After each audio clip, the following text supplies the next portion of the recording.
Ah!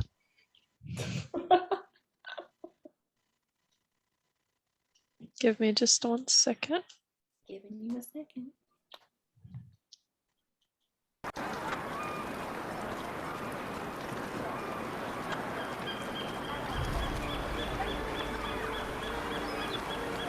All right, can everybody hear this? Does it make you excited? All right. So, last we left off, you guys had just exited. Melon, why are you so big all of a sudden? Just zoom in on your face. I didn't do anything. You said so, and I went. Is it still huge? No, you're good now. That's funny looking. Oh my god. Yeah, I think That the was music something. is a little loud for me. Yes, okay, I will turn it down just slightly. How, I didn't touch anything. how's just that? leaned in, Too I think. loud? It was like you leaned in really close. I'm very sus now. Y'all tell me. I think it's a little loud. Oh, sorry. Yeah, Just a tiny bit though. just a tiny bit though. Is that better? I think so. Yes. Okay. All right, my friends. So last time we left off, you guys had gotten off of gotten out of kind of the in-between of planes and whatnot. You guys had kind of taken the spirit ship, I have called it, with Yves and Gondo, and you got to the other side, and as you got out of the portal that she had opened back up on the other side at Ilajan, you guys are kind of on this like river kind of looking situation, like a channel, and there are boats and barges and stuff all through this very, very, very wide channel. And as you guys looked ahead, you could see this giant bridge ahead of you, and it looks like a lot of the boats are passing underneath this bridge. I will share with you now, hold on, a picture of this.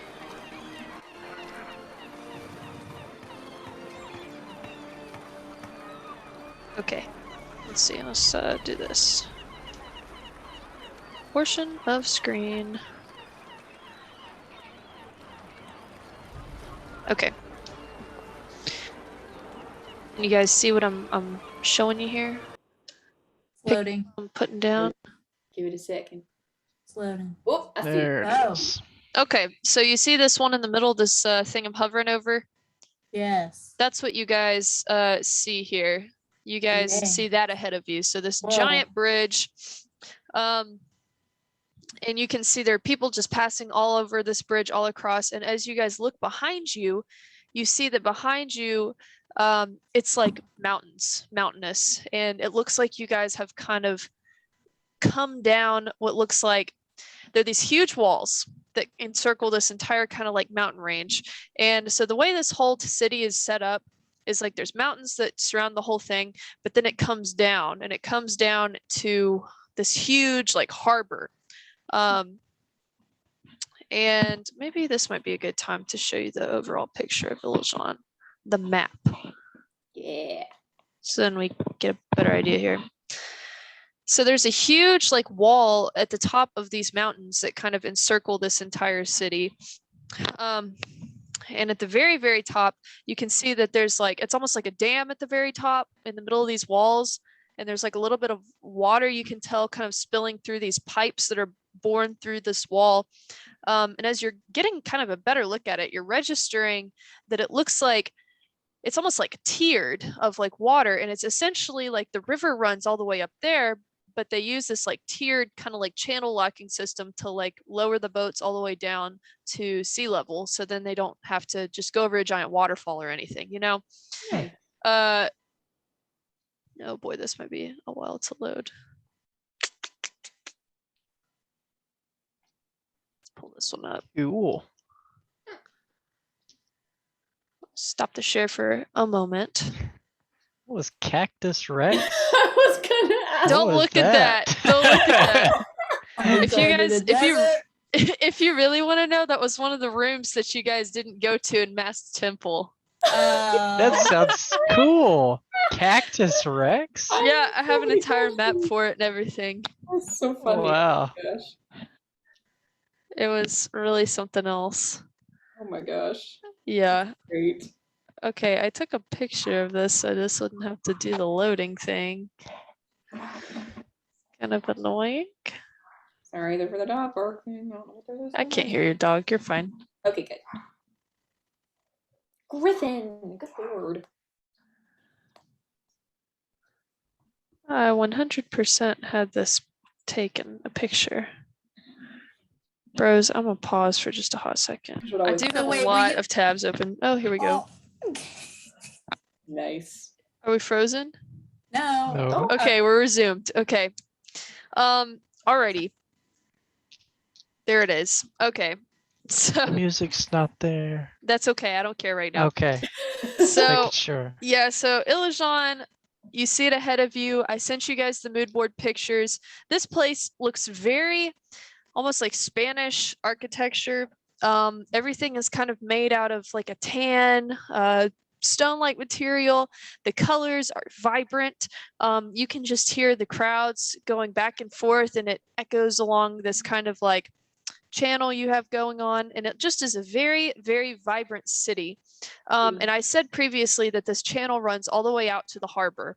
And so you can see straight out to the harbor, there's like a massive floating island in the middle of it. And on it, there's a huge like fortress castle, absolutely stunning in build, immaculate. And on either side, kind of branching out from this keep, there are these huge, massive bridges stretching out from the keep to the shorelines on each side. So as you guys kind of float down this channel, Gondo kind of steers the ship over to a docking spot. And he looks around at you guys and says, "So, what do you think?" This is so cool. This place is amazing. I don't think I've ever seen this kind of architecture before. Very unique. Yes, this is a very beautiful city, I think. It's very pleasant to be in. Indeed. Wow. So Well- big. Where are you all off to after this? Most likely quite a few places. Indeed. I imagine we're headed to some temple of healing. For your friends? Of course. Oh, I see. Okay, I'm sorry, just to interrupt this, I've gotten the map up just so our visual's a little bit better. Okay. All right.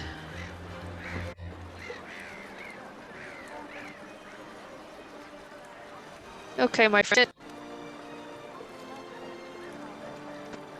It's loading. It's There it oh, is. pretty.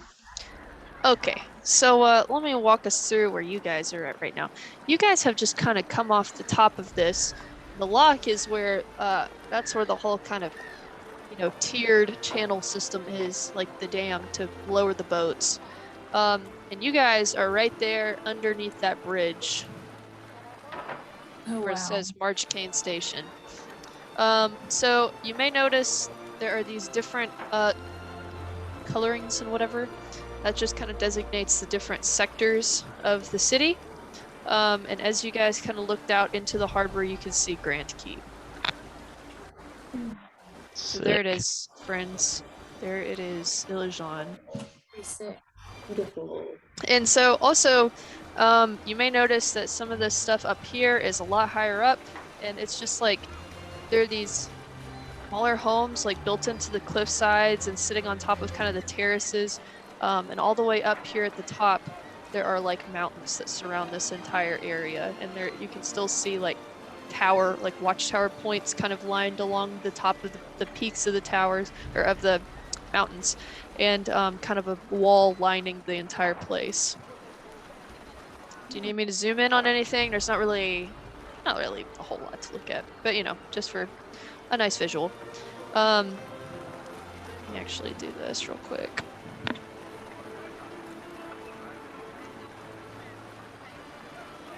So we're going to the House of Healing.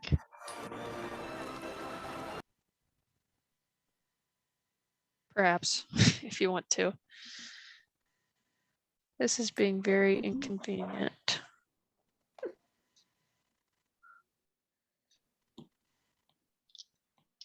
Okay, I'm gonna snip this and send it on the Discord so you guys can all look at it.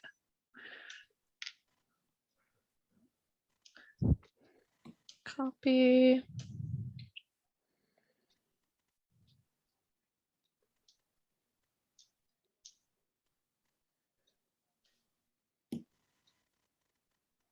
Oh my gosh. I'm gonna Isn't need that to get a something? computer that's gonna like actually run multiple things at once. It's tough. Try having a Mac that's partitioned to be a PC for half of its life. Yeah. My professor was like, "You use a PC or a Mac for your game?" I'm like, "Don't ask." This is miserable. All right, Sai. It's all good. You can do it. I'm getting fussy. I want to pause it. Okay, so after a long look-see at the lovely map, you guys are now aware of what the city looks like. Great. Fantastic. All right. So Gondo says, so you're trying to get your friend healed, I see. I wish you the best of luck with that. I really appreciate your help in taking care of my little girl. You're welcome. It was our pleasure. Thank you Much all appreciated. for taking us. That was way faster than we could have ever hoped. Of course. Especially with the needs of our friends here. Indeed. Yes, your friends do look like they need some help. So, Yeah. well, I hope you find the city to your liking. And if I can ever help you again, please just, I'm usually around here. Thank you. We appreciate it. Thank you. All right. Hope you find what you're looking for. So you guys get off of the ship, and so there's a brick walkway, very large brick walkway down here on the side that you exit onto, and it's filled with people bringing boxes back and forth, and it's very crowded. It's getting very crowded, and you notice there's a large staircase leading up to it leads up to the top of the bridge, basically, on the side of this channel. So you can walk straight up and get to the top of the bridge. You can also continue down this brick walkway, and it'll take you right under the bridge, out kind of to the harbor section.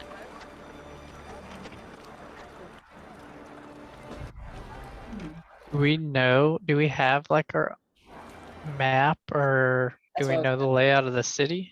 Not really, no. I Okay. just kind of showed you that for your own visual purposes. Well, I suppose we should ask where the houses of healing are, being that's one of the reasons why we're here. First, we need to find someone.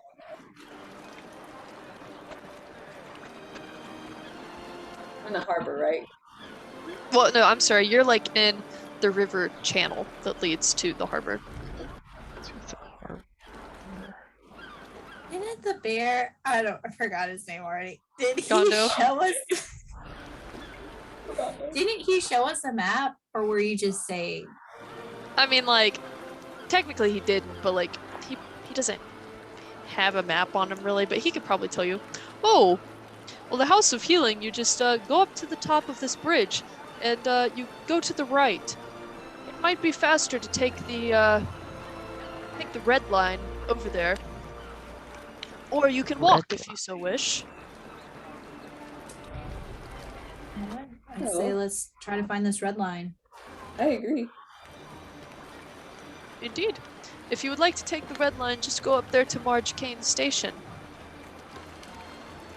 It doesn't Is that typically cost much. some form of transportation? Oh, indeed. Ilajan is one of the only places I've seen with any sort of transport like this. Interesting. You know what? I'm not going to tell you anymore. Just go see it for yourself. Oh, that's kind of rude. Right. Oh, I didn't mean it as rude. I apologize. he was No, only It's trying fine. to I raise our forgive you. expectations. Yes. Yeah.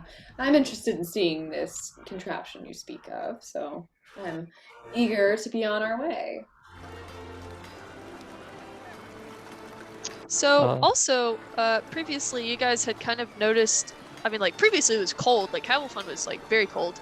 And you notice like on the top of the mountains, there is like some snow, but down here, kind of next to the harbor, it's almost like these mountains like protect, and keep this kind of area in the middle warmer. And so it's like a nice like 60 degrees out here. Like it's not terrible, you know.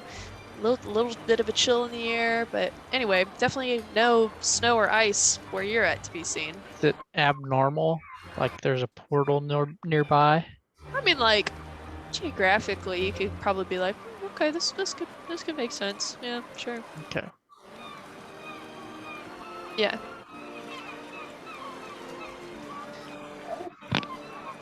All right. Never been to a city so big. It's so huge here. Yes, it is very impressive. Very much Melodia, do you like the big city? No. And I would like to get out of let's just go to the House of Healing and as quickly as possible. This is a bit overwhelming. Maynard, is this as cool as the city you're from? Is it? It's different. It's definitely different. Different vibes. This is more tan, whereas where I'm from is more stone. Oh my You God. know, it's beautiful though. It's different climate, different culture. It seems. I don't know. Oh, It's about the same size or somewhat. Zenith's a lot bigger. Where I'm from's a lot bigger, actually, than this place. Well, that sounds very cool. But I like this place. Stone sounds boring and sad. Well, no, you would love Xenoth for sure. We'll see. It's a great place. It's a lot to do. Bit of a relief to see a palette that has some warm tones. I was getting a little bit tired of the colder areas we've been walking through. Nice to not be cold all the time. Well, I want to go see what they're talking about.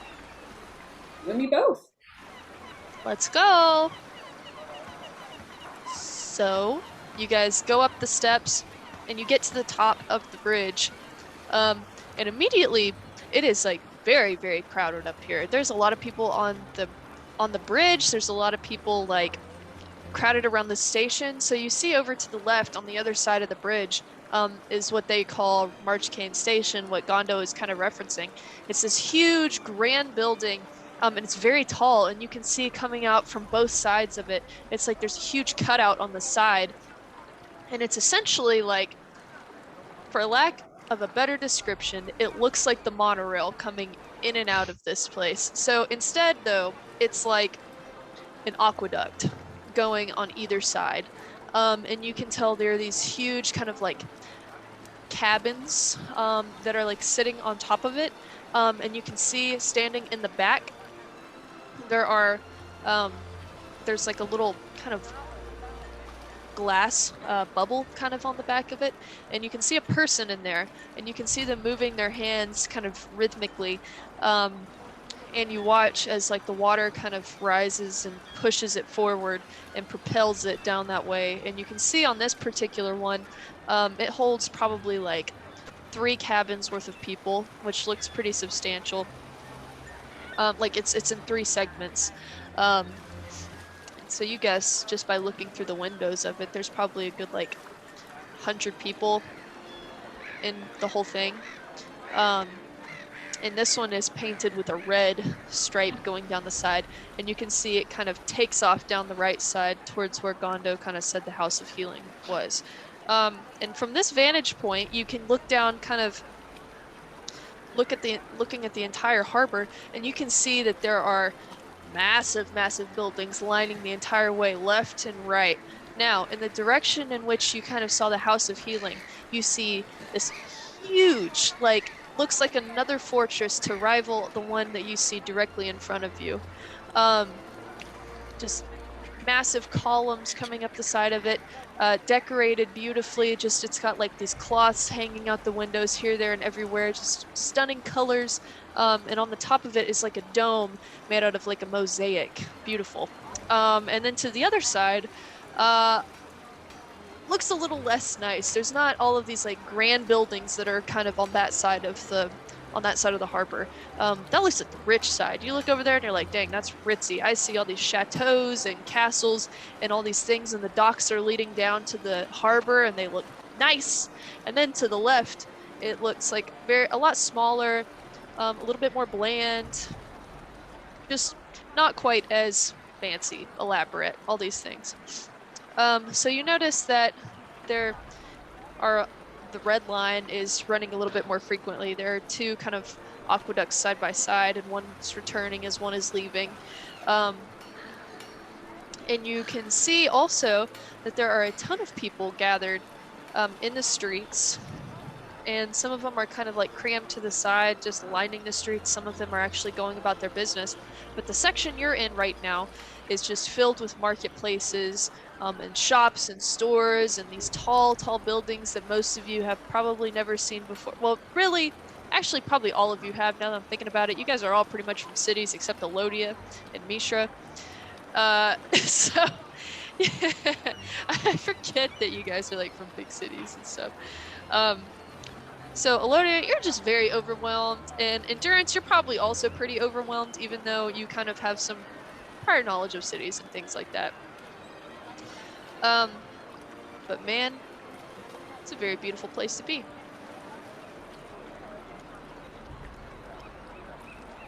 Guessing this is the red line thing he was speaking of.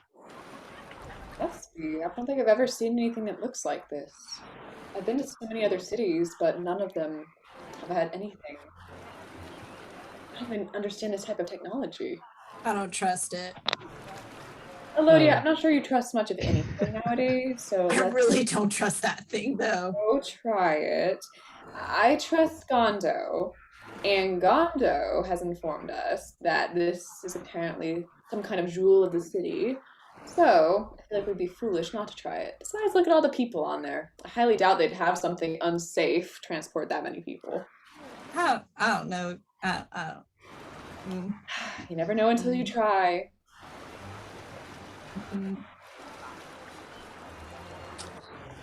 I think it'll be fun. I think we should do it. I agree. I'll just like start walking towards it. So Can I find Misha's hand and just like grab it really tight? Like, sure. So she like grabs your hand back and she's like, "Oh, Elodia, how sweet of you." I was getting a little overwhelmed myself. yeah, this is a big place. I don't want you going off too far. Yeah. This city looks like fun. I wonder what's gonna happen. I hope nothing. I really hope nothing happens. Let's just go. And then I guess I look at Buddy and I'm like, Buddy, are you okay? There's a lot of people here. Yeah, I'm not a big fan of crowds, so I'm kind of losing my mind. Usual.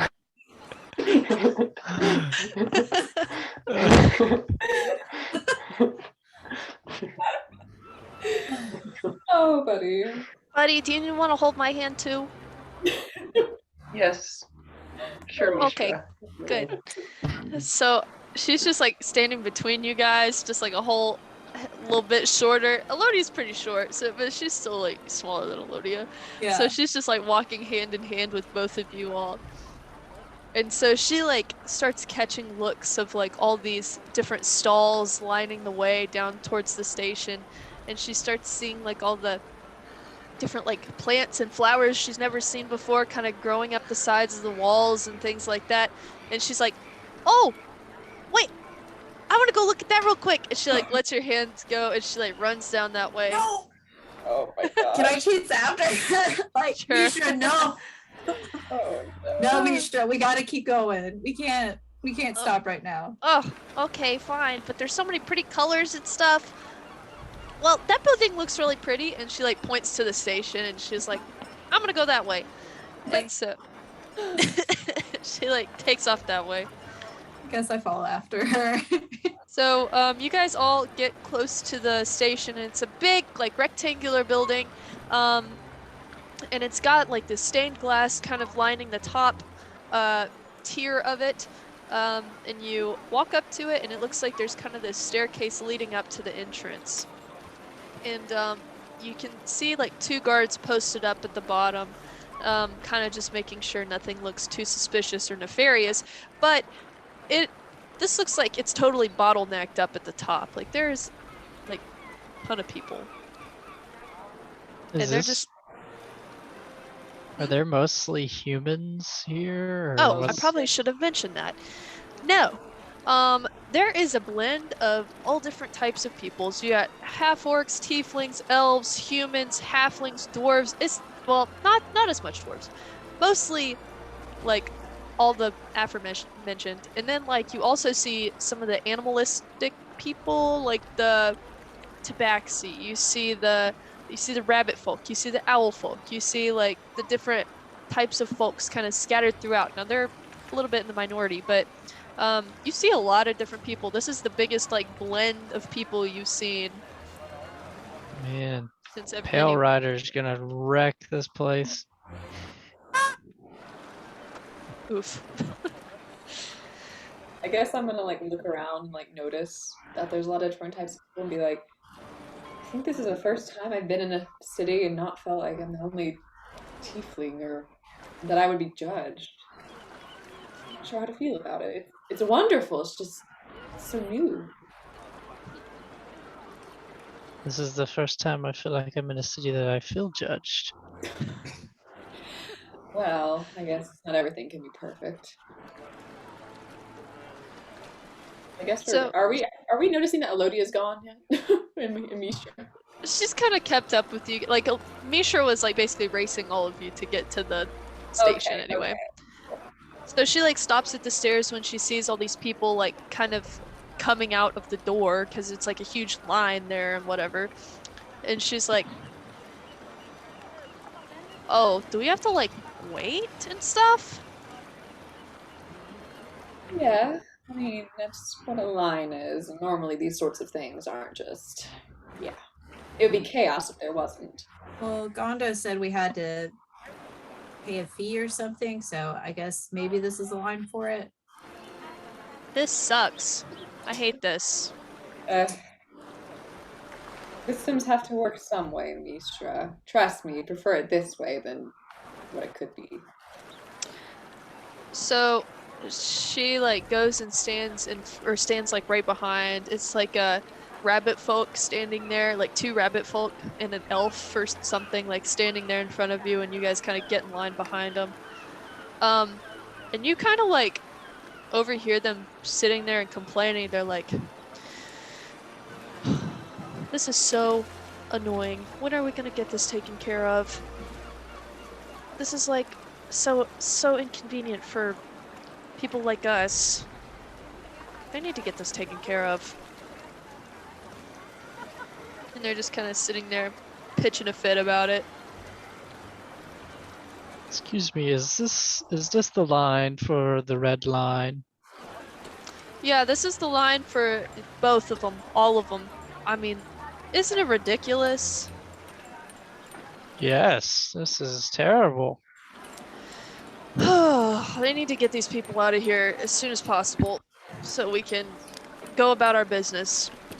I've been late to school 3 times this week. Where do you go to school? Oh, I'm down at the House of Healing, you know. That's where we're headed. Oh, really? Yes, I'm Sir Maynard, by the way. Oh, nice to meet you. I'm let's see here. What's my name? Got him. Let's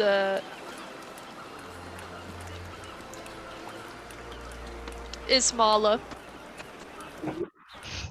My name's Ismala. Good to meet you, Ismala. Indeed, Sir Maynard.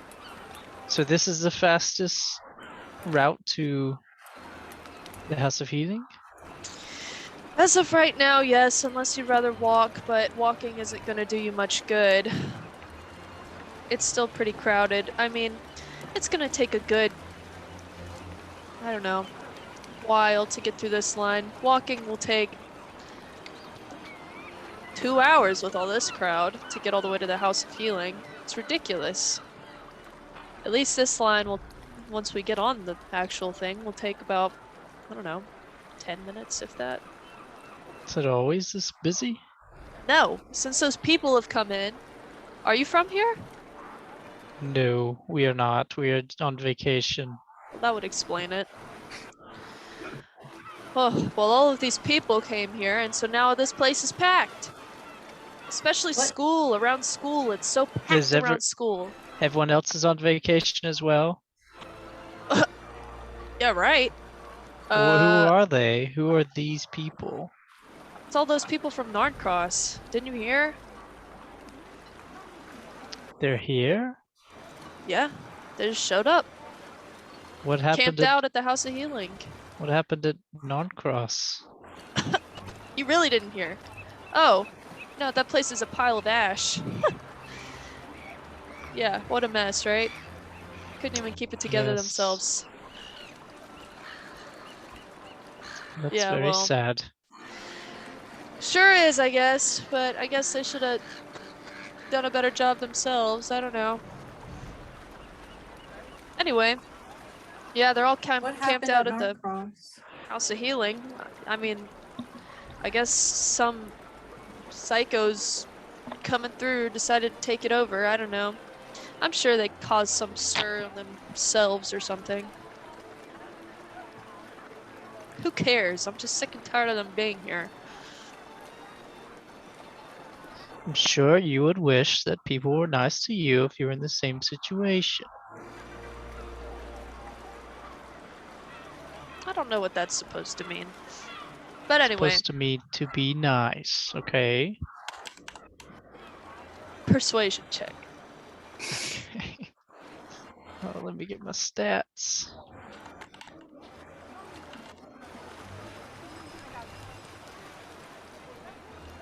Okay, not bad, not bad.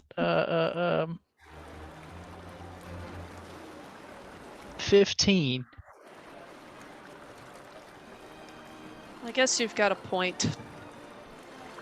I guess, they don't control their circumstances per se. Of course not. Well, anyway. So, you're vacationing. Where are you guys vacationing from? Well, we're just friends from all over, really. Yeah, We're literally all over the continent. that is very true. Well, I don't know why you'd come here. This place is, boring unless you're going to Heller. What's in That's Heller? Yeah, what's so special about Heller? Heller. It's where the best parties are, baby. It's where I go when I can, you know what I yes. mean? What is the god's name? Is it Heller? Is that the god's Weller? name? Weller. Isn't that the god of Weller's place? Oh yeah, that's why they call it Heller. Oh, Do you know of any babies being born that were weird. What is that supposed to mean, my man? What? Alright, forget I asked. Never mind. Yeah, I don't know what that's supposed to mean. Are you okay? I'm fine. Oh, all right. Well, anyway. I guess welcome to Ilajan. Thank you. Appreciate it. You guys, so you're going to the House of Healing for vacation? You could say that. I mean, it's vacation for some of us. For others, it's yeah. We're just going there. Oh, okay. Okay, alright, sure. Alright. Well, maybe I'll see you guys around, huh? Yep, we'll be waiting right here in line with you for a little while. Well, I mean, later. You know. Anyway. Alright, well, nice to meet you guys. And, Good to meet you. just turns back around. And It's so, always so awkward whenever you just stand in line behind someone after you talk to them. I hope he Being said right there, this right loud enough there. so that he can still hear it. also it's like a rabbit, folks. So, like, you see the ear twitch a little. Yeah. Cause I Oh, Gosh. oh my god. I don't notice that. I look can't at think. me I and don't I'm think like- he hears me. Really? Blissful ignorance. Oh my gosh. Just said we were in a line. But okay. So you guys are sitting in this line for a while, and it takes you probably about an hour to get through this line, but you finally get into the building, up to the clerk, and you can see this place is packed. There's probably like 6 different like booths to get stuff from, and it's all packed. So you guys get up there, and you can see there are some folks, like some elven human looking folks that look like a little bit more disheveled, or like they dress a little bit more differently than the rest of them, like a little bit blander clothing. You can tell that the Ilajani style is very like bright and interesting, and like lots of patterns and stuff. But you can see these other folks, they dress a lot more in like black tones and things like that. So you can tell that they're a little different or something, but they're also trying to, you know, get through and everything. So you finally approach the clerk's booth, and it's just a old human woman, very frail, very gaunt looking, with little wispy hair, and you come up and she's like, "Yes. What do you want? Which one?" Well, Line, all please. of us are looking to go to the House of Healing. Okay, red line for how many? How many of us are there? 7. 7. yeah. Alright. House of Healing for 7, that'll be 70 gold. Oh, are you sure? Yeah, I'm sure. Unless you got a pass. Judging by the look of you Alright. folks, I don't think you have a pass. What do you need to do to get a pass? Yeah, you gotta pay 30 gold per person for a pass, unlimited uses. Anybody know how much gold we have? Not that much. We have 255 gold. Oh, well, I mean, do we want to pay this or walk for 2 hours? We did wait for an hour already. It would take 2 hours to walk. That's what the guy said. Yeah, I'd prefer walking. Not gonna lie. Ah, okay.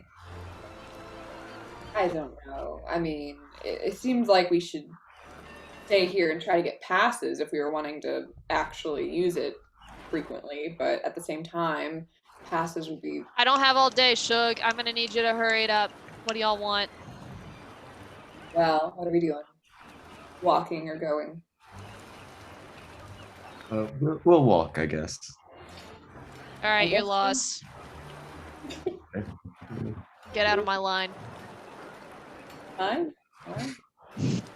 Bye. I kind of wanted to ride it though. That would have been so cool. We'll have opportunities. We can ride it back. Yeah. Maybe it's, less crowded at one of the sub junctions than here at the main station. So I think that's one of the most hopeful things you said recently, Elodia. Good job. That's the attitude you need to have. It's all good. Positive thinking. let's go. Right, so you guys get out of this line that you've been in for an hour, and Mishra's like, my feet kind of hurt from standing. Are we gonna walk? Yes, Misha, we're gonna walk. We don't have a lot of money, unlike a lot of citizens of this city. But, alright, we get to save our gold. And we get to see more of the city on foot. Perhaps we'd miss some interesting things if we took the red line. I guess. Okay. But you guys owe me. Alright, let's go. Owe you for what? And she's just walking. So you guys exit, and you go down the way, and you begin walking through, and it seems to be like there's like one main street that kind of runs back and forth, but there's definitely like other by streets throughout. But it seems like kind of on the side that faces like the harbor are like the larger buildings that are a little bit more bougie, obviously, because that's Ocean View property. Anyway, so as you're kind of looking around at the other citizens of the city, you notice that a lot of them are very young, like young adults. Most of them are, you would say, ranging all the way down to like late teens or whatever. And most of them look a little shell-shocked. Most of them are running around with things in their arms, like frantically running back and forth, and some of them are kind of in groups chatting with each other, and it looks kind of gives you like a college town kind of vibe. So Oh, anyway, you guys go down that way, and you kind of walking through all the markets and all the streets and stuff, and you see a ton of businesses just around and people selling their wares. But also you see, kind of as you're going down on the right side, not on the Ocean View side, these huge buildings with windows up and down lining them. And you can see a lot of these young people kind of coming in and out of it. It looks like this is like a residential area. And you see tons of buildings very similar to this one going all the way down as you're continuing that way. Anything you would like to do in this certain district? This seems to be very much like the shopping and the kind of common area, I suppose. Oh, I suppose we can maybe investigate more after we visit the House of Healing. I would say that is our current priority, unless anyone has any ideas. I mean, I agree. I think we should get help first. I'm curious to see if Prince Sugi is still alive and learn more about that at some point. Yes, well. All right, continuing on. Oh, Elodia? Let's go. Okay. Alrighty, so you guys continue on, and you see this sector kind of like for a good 30 minutes you walk through this area. And as you get further down the way, you start to see more and more people kind of dressed in these more dull colors lighting the streets, and you see some of them just sitting outside of buildings, and you see people coming outside of the buildings and like trying to shoo them off and different things like that. Like some of them families, most of them women and children. And it just gets more concentrated the farther you go down. And eventually you get to kind of a spot where there's like, it's like an archway, and there are like kind of these little banners on the left and the right, and it's like this yellowy color with the symbol of like a sun on it. And you guys kind of notice that beyond this, it's very well manicured. Everything is very intentionally placed. There are flower boxes lining this place. And everything is just very like ornate and very bright. And there are fountains kind of in different like squares. There's like multiple squares going all the way down, and fountains in each, and it's very bright, and there are You're starting to notice it's getting a lot more crowded the further you go, though. And so you notice that like all the benches are taken up, and all these buildings, there are people sitting outside these buildings. Just groups of people with their belongings that they could have brought. And eventually you guys get a little bit closer. You see it in the distance, the House of Healing. Let me see. So if you guys look at on the Discord on that mood board I sent you.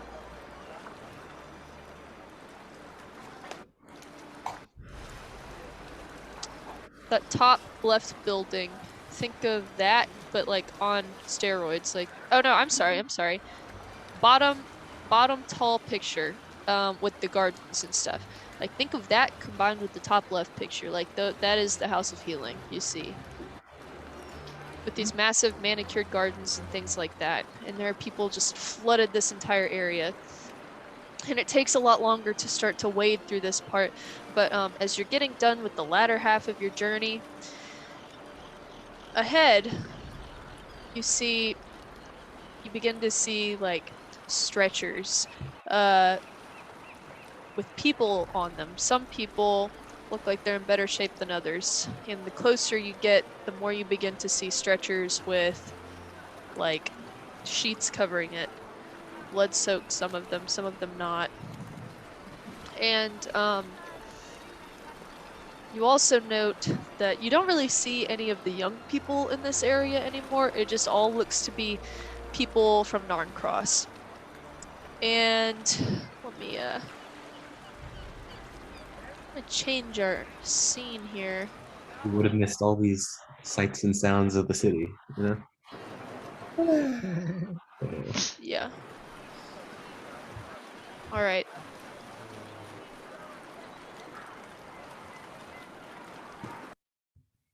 All right.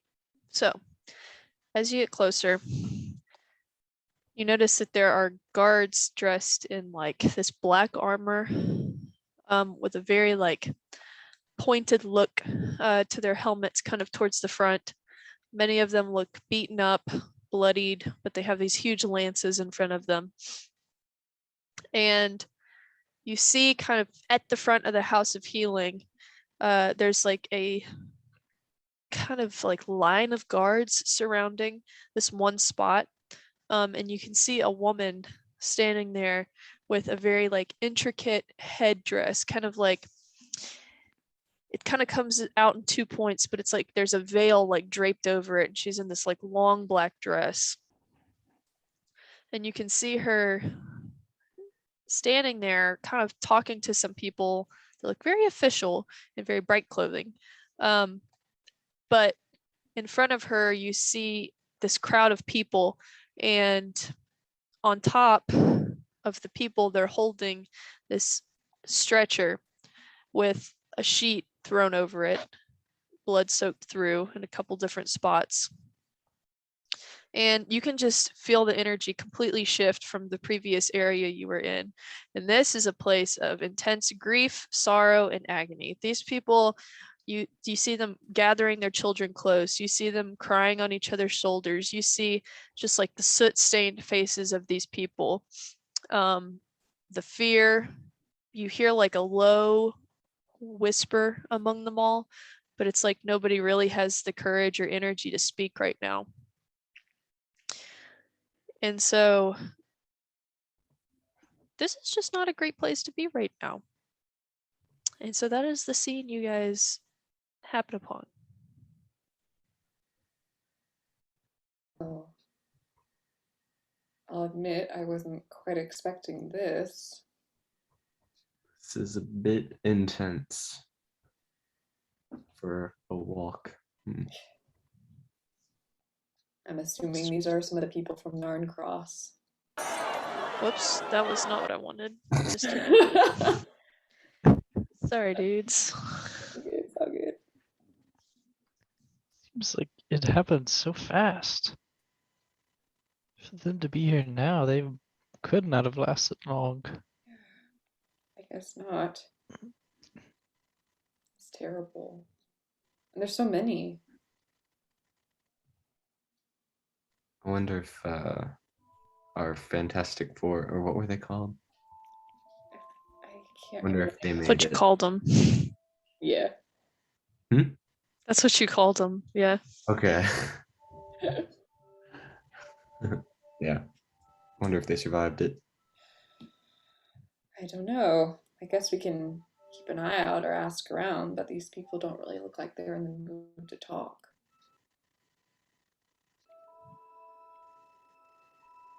Does it look like there's a way for us to get to the House of Healing, or is If you like really push through the crowd, you might be able to finagle your way there.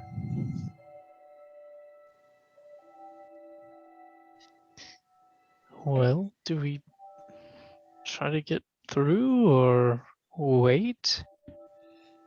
I'm not sure waiting will do any good. It just looks like it might get busier. I say we try to get through as best we can. What do the rest of you say?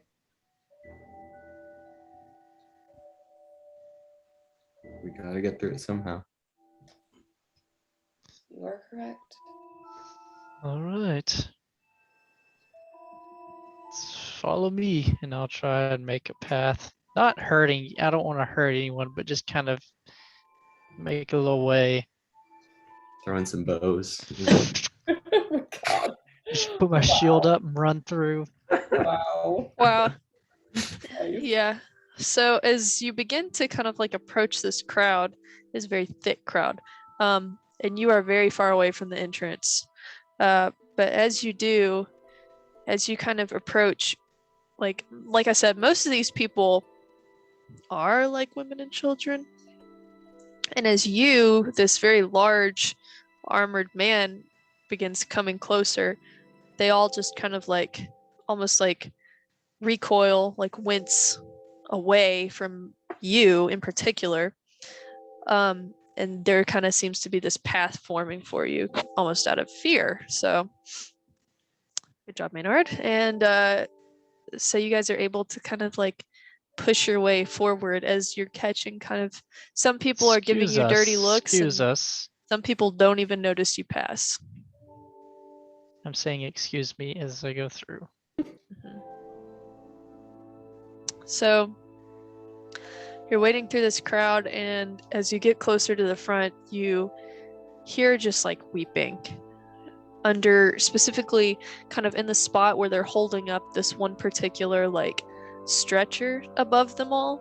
You just hear like weeping, sobbing, crying out. And as you do get closer, you see one particular individual at the very, very front of the crowd next to all the guards and stuff that you do recognize. And it was the smallest of the Fantastic Four. The small little mage. Tareem? Yes. Dang. Tareem. You're a Hello. little far. You're Oh, we're not up there. Okay. Well, let's just keep going. I'm Yeah. not gonna call out. all right, so you just keep going. All right. Yes. I'm So not trying to be mean to people. Trying to be kind. Just get through. okay. So they're kind of like concentrated more on the left side of this massive staircase, but your trajectories kind of go that way. So you kind of like punch yourself a little hole and get up to the very, very front. Oh no. No, did I pause? Are we okay? You're kind You of just broke up a lagging. little bit. How's this? Breaking up Okay. slightly. Better. Go ahead. Okay. Better. Okay. Yeah, better. So your trajectory kind of leads you to go more to the right, up into this huge staircase. Am I breaking up again? Yeah. It's just right. Immediately. You froze like this for a second. Oh my god. Oh, poor Emma. Oh no. Are we good now? Is it okay? It's better now. Okay. Better.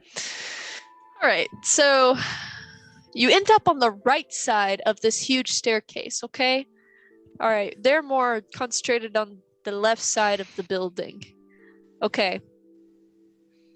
Am I still breaking up?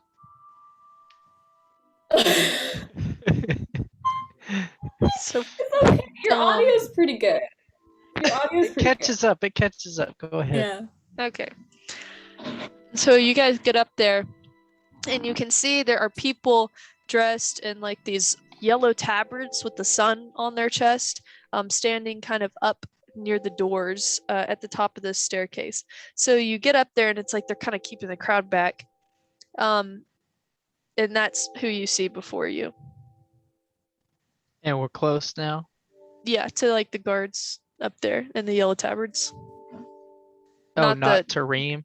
Not those guards. There's like two sets of guards. There's like the ones that look like they're Vander's guards. They're like the same marking as like the banners you saw coming in, and then there's like the dark armored guards around like Okay, so Tareem and all where them. are we? Okay, guys. Let me paint you a picture. Huge building, all right, with all these gardens around and all this stuff. At the So we front got of through this the crowd. building, you got through the crowd. Yeah, you're up at the top of the staircase. The So rest, did we already pass Tareem or whatever her name like is? Tareem and them, are more on the side of the building, Okay. conversing and stuff. And you guys are going for like the staircase, all right? Like, it's a pretty big staircase. They're more like way over here, and you guys are like over here. Okay, not super close. But you guys get to the front. Like, imagine the Capitol building, like the huge stairs there. Like, you guys are on one side, they're like the other side. Okay, gotcha. All right, cool. So you approach the guards of Vander.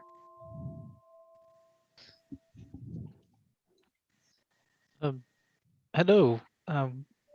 We were going to request an audience with Vizarth. So, like one of the guards looks at you and he's like, "Yeah, I don't know who that is. Vizarth. I don't think I know that person. Besides, we're not hosting anyone presently. I don't know if you've noticed all of this around you here, but we're kind of trying to get something sorted out right now. So unless you have a severe ailment, you can go see the side of the building for emergency purposes. But presently, we're not taking any students. No, nobody.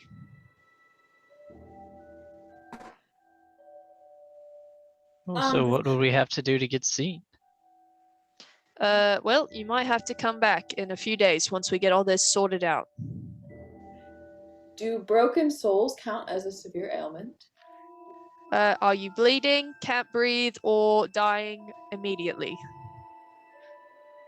I mean, I feel like one of us might be dying internally. Slightly. I mean, Okay, but is it direct physical harm or immediate death, impending he death? came back from the dead. You're not answering my Do question. we still have the pigman with us? Yeah. Is he an emergency condition? Looks over at Jorgensen. Jorgensen's just in the back, like, and he's like, Like pig hoods? "Are you immediately dying?" And what would Jorgensen say, guys? Yes. Yes. Yes. Prove it. Jorgensen kind of steps Oh. forward. And he's like, I feel like at this moment Jorgensen would probably like stab himself or something really stupid like that. But for the sake of him not being here, I won't do that. It's like, Oh, no. oh my gosh.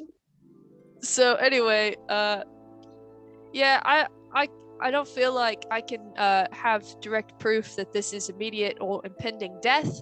Therefore, I don't believe this qualifies. So please come back in a few days. And also, I have no What is- idea who this Vizarth Castrata is.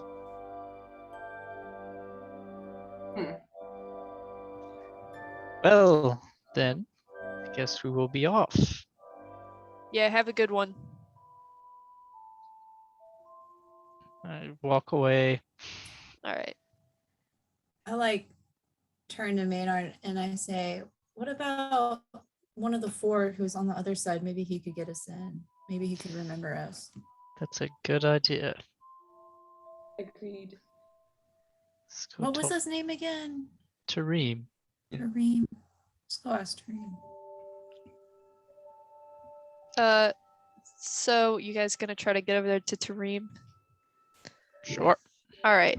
So you kind of make your way down over there, and after a little bit of waiting, you can see that Tareem is sitting there. He looks a little different than what you last remember. He's got like these glowing blue runes kind of across his face, and you can see them like wrapped around his hands. And in his arms, he's like holding a battle axe.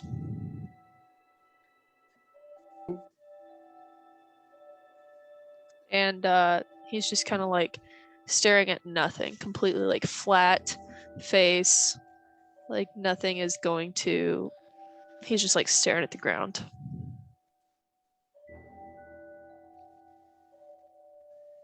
Are we near him?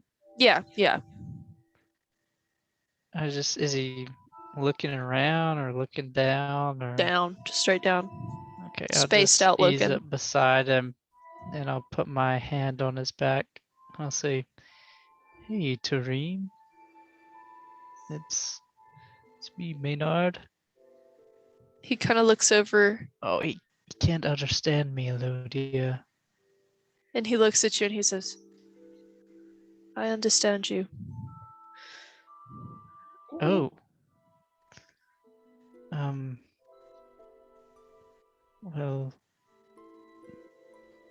are you all right? Are you injured?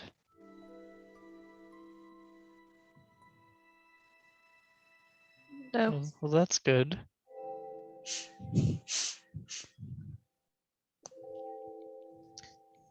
It's all right. And I'll kind of pat him on the back. He just kind of like lets out a little bit of a sniffle that builds into a pretty intense cry. And he just like grips this battle axe a little bit tighter. Is it Marshall's battle axe or Balahira's battle axe? Oof.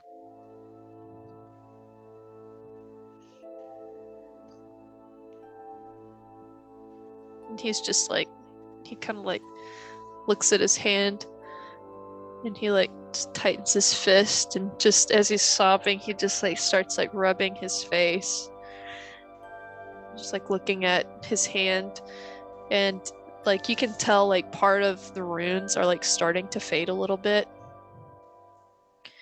and he just like sobs harder over it.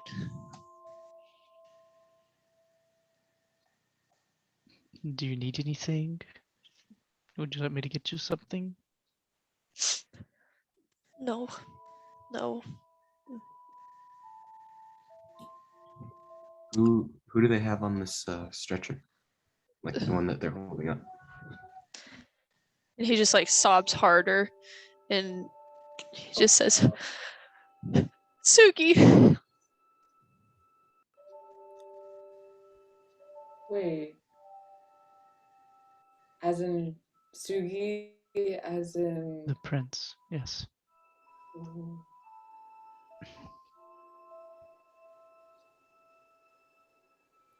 Well, And you can hear this like low like chant starting up. Not Oh, like chant, like you can hear this like low, almost like mourning chant, like coming from over the people. They've just like started that up.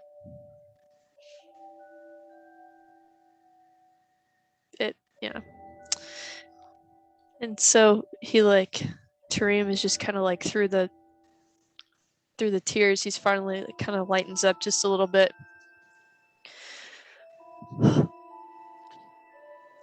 Well, we weren't able to help quite like we'd hoped. And they got him. And Bella.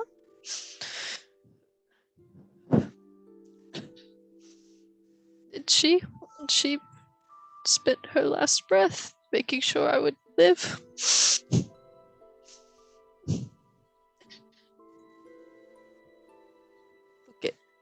He looks around. He's like, look at my people.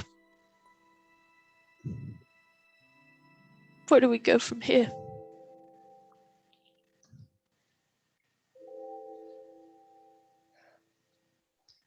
Well, now just at the moment take care of each other.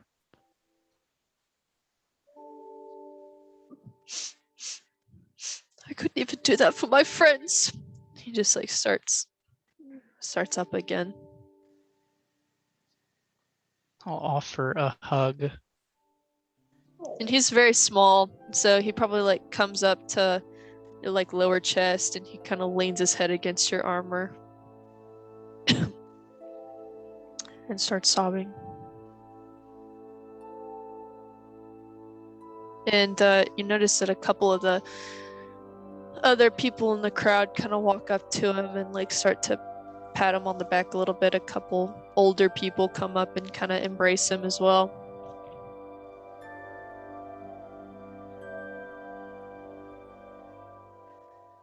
I'll just say to her, well, I believe we'll be here for a little while. So we'll be around.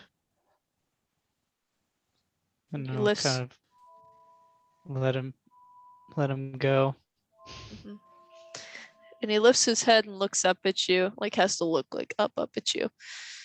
And he's like, I need to tell you what happened. I need to tell you all of it.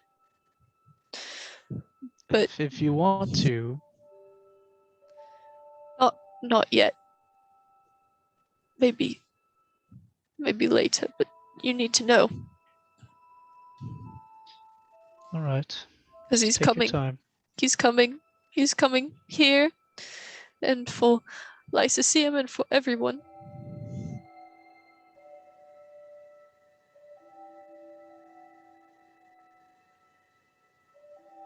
God's help us.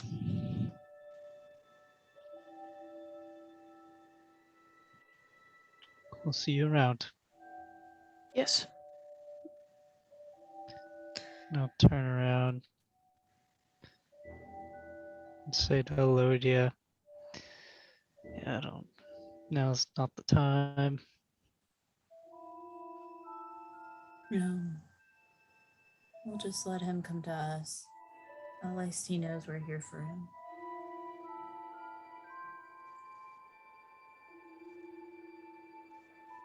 So, you guys gonna make your way out of the crowd? Yes, so. Okay. So, as you begin to make your way out of the crowd, you notice that the woman in the veil kind of stands up and like holds up her hand, and the crowd kind of falls to a hush. And she speaks very clearly. She says, "Listen. We must all do our best here. They have said that they can only house some of us, but I promise you, my people, I will find somewhere for all of you. It may not be somewhere very nice right now, but we will get there. I thank you all already for your bravery. I thank you for your comfort, the loss of my son. And I know we can all do this together. With that being said, they say they will accept the first 100 people in line here. Now I want us all to very carefully make our way to the entrance for shelter. And the remainder of you, we are working to locate somewhere on the other side of the town. I know none of you would like to be divided, but we might have to face that reality right now. All right. Please pay attention what the officers have to say. And she turns around from the crowd, and you notice that some of the guards of Vander, as well as some of the guards dressed in the black armor, begin to kind of like herd people around. And you look kind of on the other side of the square here, and there's a big old one of those dormitory buildings. No.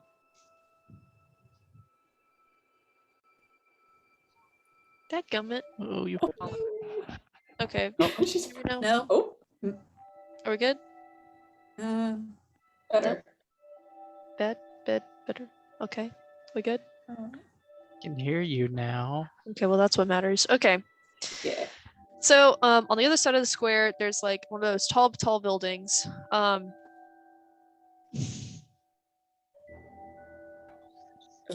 Oh. What Wi-Fi are you on? Let me check. I'm on the right one.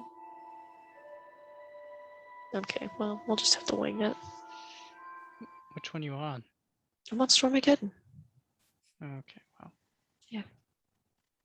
Anyway, can you hear me now? Yes. Okay. So on one of those tall buildings on the other side of the square, you see like a bunch of like these students with their faces just pressed up against the windows, like watching what's gonna happen.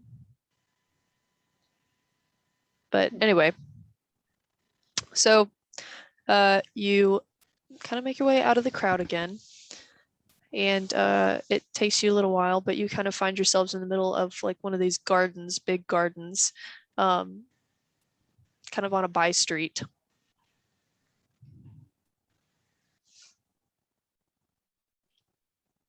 Together. Yeah.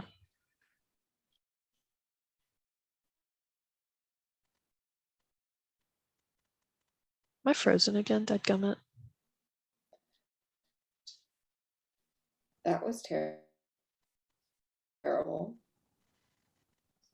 Was that what they told you all? That's what I was Did he trying to say anything remember. about Marshall? I No. didn't hear it. You say no? He didn't say anything specifically about Marshall, no. Okay. Yes, I mean, Marshall could still be alive. He didn't say anything about him. I hope for his sake that he is. That would be terrible, losing that many friends. Not to mention the entire city. I imagine the city was a lot bigger, but those that are left are probably a small fraction of it. And are all displaced.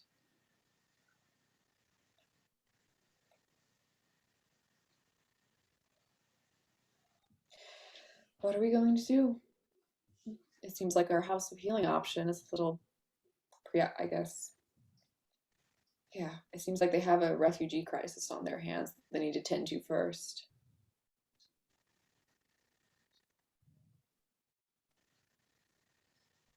Maynard just kind of sits down and puts his head in his hands.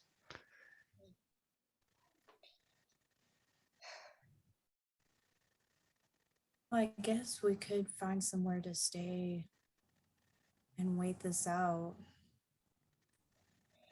I guess so. It sounds like our best option at the moment. I keep forgetting the little foursome's name. I'm blanking so bad. What's his name? Fantastic Four?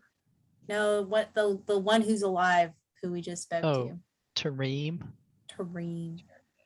Tareem did say that he wanted to tell us what happened, but he couldn't at that moment for obvious reasons. But maybe we could at least find some place to stay and wait till he gives us more intel, and then maybe we could find this Vizarth. Sounds like a good idea. Do I remember where they said Vizarth was? Was it the House of Healing or somewhere else? I don't remember if she did specifically tell you, but let's back it up here. What I think Gentry would know where he might be. Yeah, Vander is House of Healing. Seda and Milos are from Herath Abbey, which is Nolia. And which is they have a school of Nelia? Mm-hmm. Oh, what the heck? There's a school for quite a few of the ancients and their, you know, aspects. So I kind of raise my head and wipe tears away, and I say, I think it's the Temple of Nelia, because they're Seda and Milos were worshippers of Nelia. Forgot that. We could, while we're waiting, we could go check that house. See That what's sounds going good. on. There's also the what was the name of the magic school? Oh gosh, like the college. Was it a college? Not the House of Healing, but the one that Alune said she was going to. House of Vander. Healing is, yeah, Vander. Vander. But Okay. I Yeah. thought the House of Healing was technically the House of Vander. That's what I was like. Oh, was Not that? always Okay, the case. okay, never mind. Huh. Okay. The House of Healing is the main huge building, but there are other large buildings in that sector. Ah. Well, what are we going to do? Did Milos and Seda say they were gonna come here? They said eventually, maybe, but they had some other things to take care of first. Okay. We also got here very fast, so I'm not sure they'd be taking the same mode of transportation.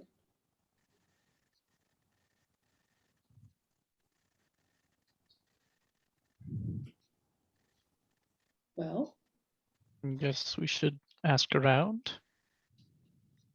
sounds good to me. All right. So you're just grabbing like one of the more native looking people. Sure. Okay.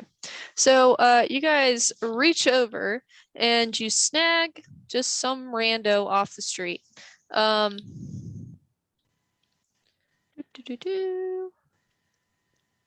grab a rando off the street and it's like a tiefling man and he's like, yeah, can I help you?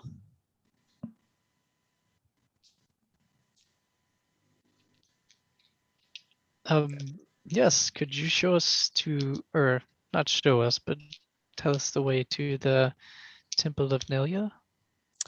Yeah, it's gonna be straight back past the House of Healing. You probably want to take some of the by streets though, you know, given the congestion down there right now. But yeah, it's straight down, farther around the big loop, as we like to call it. Yeah, Big loop. big loop. Got it. Yeah, you got it? You sure? No, I'm not. Is there Okay. another landmark where I would know I'm at the Temple of Nelia? Yeah, everything down there is like blue. Lots of blue down there. They love the color blue. Nice. Okay. And also it's the one that looks like a dusty old castle. Yeah. All right. That helps a lot. I appreciate it, sir. Yeah, there you go. All right. All right. Vander for life.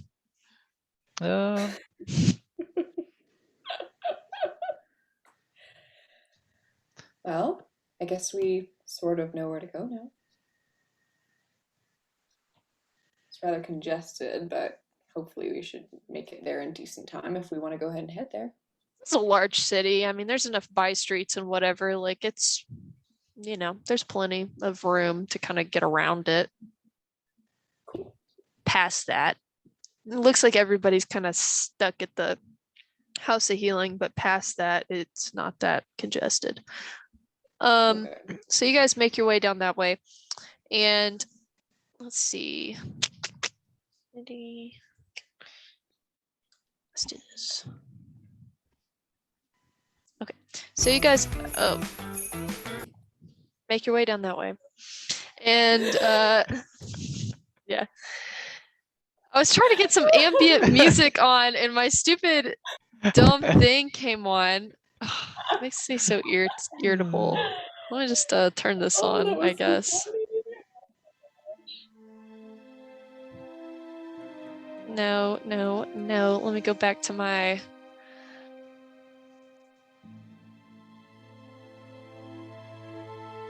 Let's go back to this. I like this song. This is a very pleasant song. There we go. That's better. So tensions have been released a little bit. So you guys are going back down that way. And as you get down there, you see that there's like another kind of archway, and there's like another like banner on both sides, like blue. And this has like the mark of like the moon on it. And you guys kind of enter, and this same way, kind of nice, like question mark. There are gardens here, but they look not as great as the Vander ones. But you can see a lot of studious students sitting around on the benches with like books thrown across their laps, and like they're all sitting around like looking very studious, pen in hand, scribbling away. And then you see also there are like, yes, Daniel, just like that. So then you see like these big like yards and stuff, these big greenery, greenways and stuff, and you see students sitting there, some of them with books and some of them saying incantations and some of them practicing their magics, some of them practicing on each other. Actually, there is a duel happening, and you see quite a few students kind of gathered around watching that. And further ahead, there is a large dusty castle. It's like the only gray stone building like in this entire place, but Elodia, this looks kind of similar to some of the architecture you may be a little bit more familiar with. If any of you have any sort of history knowledge, you can see that this is definitely like an elven build. It was definitely kind of based off of like Herath Abbey's like architecture style, like very Notre Dame kind of thing going on. Like, you know, the back of it where it's like really cool looking, like that. Yeah. So, yeah, this is looking like a sick place, but also everybody looks like they got a stick up their butt. Oh, for sure. Well, there aren't people suffering, so I guess that's a win. You see, like, you see a couple, like, people kind of beginning to enter under the arch that are kind of look like they're the Narn Cross people, and there's like a guard and then like also a student that's like standing there right in front of the archway, and the student steps forward and says, "Milton Hogbert, part of the Student Government Association, we cannot allow you in here." And so like you see like this woman kind of pleading with him, and he's like, "Nope, can't do that, or I'll have you escorted off the premises by force," pointing at the guard next to him. My God. "Thank you, have a great day." And so this kid is like short, round cheeks, like little button nose, like little blonde, kind of strawberry blonde curls, and like a splatter of like freckles across his face. Looks pretty torpy to me, but you know. Figures. And so you guys kind of approach the archway, and he stands in front and says, "State your business." I look back to everyone. Maynard. I look to Elodia and I say, "I don't do well talking to children. I haven't had a good experience in the past bit." All right. Listen, we're here to gather information, to help some friends. May we enter? That is very vague. How do I know you're not one of those other ruffians? Ruffians? Excuse me? They just had their whole city destroyed, but I'll let that slide. We just need to gain some knowledge. We have a couple of friends here who are suffering some ailments. Can't enter the House of Vandar because these people come first before us, and we just seek information. Well, we can't help you with any healing here, but I suppose we can help you with information. Besides, Do you know guys a don't really, Vizarth? Vizarth. Last name? Do we know the last name? Strata. Vizarth Castrata. Yes, I know Vizarth Castrata. What kind of question is that? Well, we Why? were told we could gain some valuable information from him, from a Milos and a Seda. Do those names mean anything to you? No, I have not heard of those individuals. But yeah, I mean, everybody's got something to learn from Vizarth. Yeah, I mean, he is here. Do you have an appointment or something? I guess that's not really my business, but I guess you can go. And if you need anything, Milton Hogbert, president of the Student Government Association. Is it a voice crack? Yeah. Purposeful. Okay. Anyway, If you need anything. I heard you. Thanks. Yeah. All right, you wanna- let's you couldn't go. tell us Oh. where Vizarth, like what Oh. room he's in. Oh yeah. Yeah. You see that building over there? Points to a building like adjacent to the big like Notre Dame Cathedral building. He says, "Yeah, that over there. That's where most of the professors are. You'll probably find him. Probably packing up his office, but yeah. All right. Can I escort you all?" No. Ooh. And we just Very Let's well go. then. If you have any more questions, you know where to find me. Well, let's hope we don't get lost. I didn't like him much either, but we don't exactly really know where we he are. said this building. Okay, fine. This Fine. So you guys Hey, go up Kiro. to that building, and it's like all of these buildings here kind of make like a giant kind of like horseshoe shape with like the big one kind of in the middle. There's like a lot of green space out in the front, like a huge like quad situation, like massive, like big space. And you make your way to the big building over there, and as you pass, you can just hear like students sitting there like, "Oh, okay, we gotta like take this, okay, gotta do this next, oh my gosh," just like very freaked out, very stressed. So you get over to that building, and there's a little sign outside, and it just says like President so-and-so's. No, it doesn't say President's Hall. I meant to say Professor's Hall. That's what I meant to say. Professor's Hall. Yeah, Professor's Hall. So you guys enter the Professor's Hall, and there's just like, you enter, and there's like a little kind of like common room situation. There's halls just going from different places, and there's stairs straight ahead of you that lead up to the second floor. And there's a little sign on the wall, and it's kind of got like a listing of like room numbers and like who is where.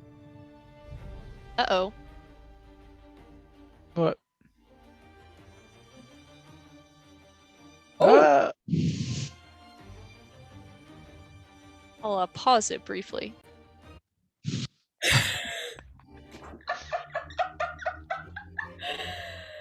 Oh my god. Guess he's loading in. Like when you play like the Jaws theme or something. Hello? Hello. There he is. Oh! How's it going? Jorgensen's here. The party's here. Oh Yeah. boy. All right, well, I'm gonna pause it so you guys can recap him here. Woo! Okay, so we're back at it. So you guys are looking at it, and it's like, okay, fourth floor, room 2, room 402. That's where Vizarth Castrata's is right now. Is his last name really Castrata? I just made that up. No, it is. That's right. Oh. Wow. Are you serious? Go. No, look that's at right. Go. Memory. Good Is job. it right? Okay, I see what you're doing. No, I'm serious. You're right. Like, that is exactly his name. That's been his That's great. name. Maybe I just remembered that. I don't know. I mean, I it's a can't pretty good remember him name. at all, but So, I It reminds Sorry. me of castration. Wow. All right. Great. Just a little bit. Sorry, continue. I'm so glad. Anyway, okay. So you guys walk up the stairs to the 4th floor, and you get to room 402, and you see like a bunch of boxes and stuff sitting outside the door, and the door's open, and you hear somebody in there just like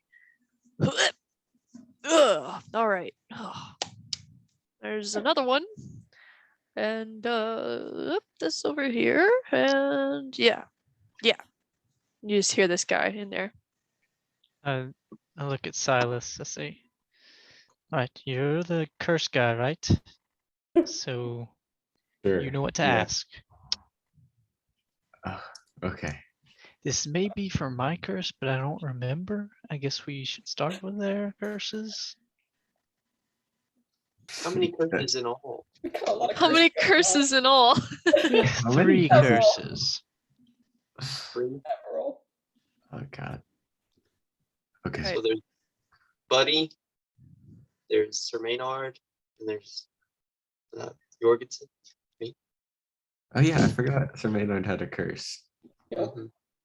Technically my girlfriend. I was about to say, it's like his like, yeah. Oh, Yeah. Lord. All right, I'll knock on the door. Okay, so he you hear him kind of just who is that? And he comes to the door and pops his head out, and you see this very tall half-orc man with like a bajillion piercings up his ear. I have a picture, so hopefully it will Yeah. share. Very- Okay. So you see this guy, he Whoa. Whoa. Refined. He's a moody boy. ain't he cool? Anyway, He's so he's cool. like got a bunch of piercings and stuff, and he pops his head out. He's like, "Hey, how can I help you folks?" Yeah, we have a few curses that we would like to inquire about. Yeah, sure, all right. Curses, that's fun. We got curses. Come in. Yeah. And so you enter his office, and it's a very large office with bookshelves lining the walls, built-ins, and there's a little fireplace kind of over on the side. It's very cozy, very warm wood. But also there's a million boxes just sitting around. Books like half off the shelves, packed away, things like that. And he's like, yeah, I apologize for the mess. You can just sit down on some of these boxes if you want to.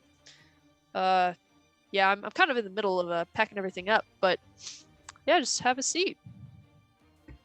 And he like kind of goes over, moves some things off his desk, and like pulls out his chair and plops down, and kind of leans forward, folds his hands, and says, "So curses. What can I do for you?"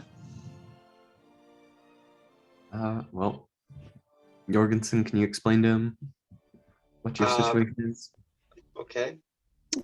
So I was cursed by a giantess, by a very old giantess who knew magic, and it was because I think I threw water at her. Anyway, I'm not necessarily a pig all the time. I'm supposed to be a dwarf, but I've been turned into a pig, and I take off my shirt, and can he even see anything underneath my The hair tattoo? on my- yeah. I mean, yeah, he can still like you can still kind of see it. It's like almost imprinted on the bristles now. Ooh. Oh, all right. And then here's where she cursed me. Ah, yes, I see that. Goodness. Well, let me stop sharing real quick. Let's see what he has to say about that. A little higher level than my remove curse spell. So. Yeah, I really think that what you might have is a case of a form of lycanthropy, perhaps.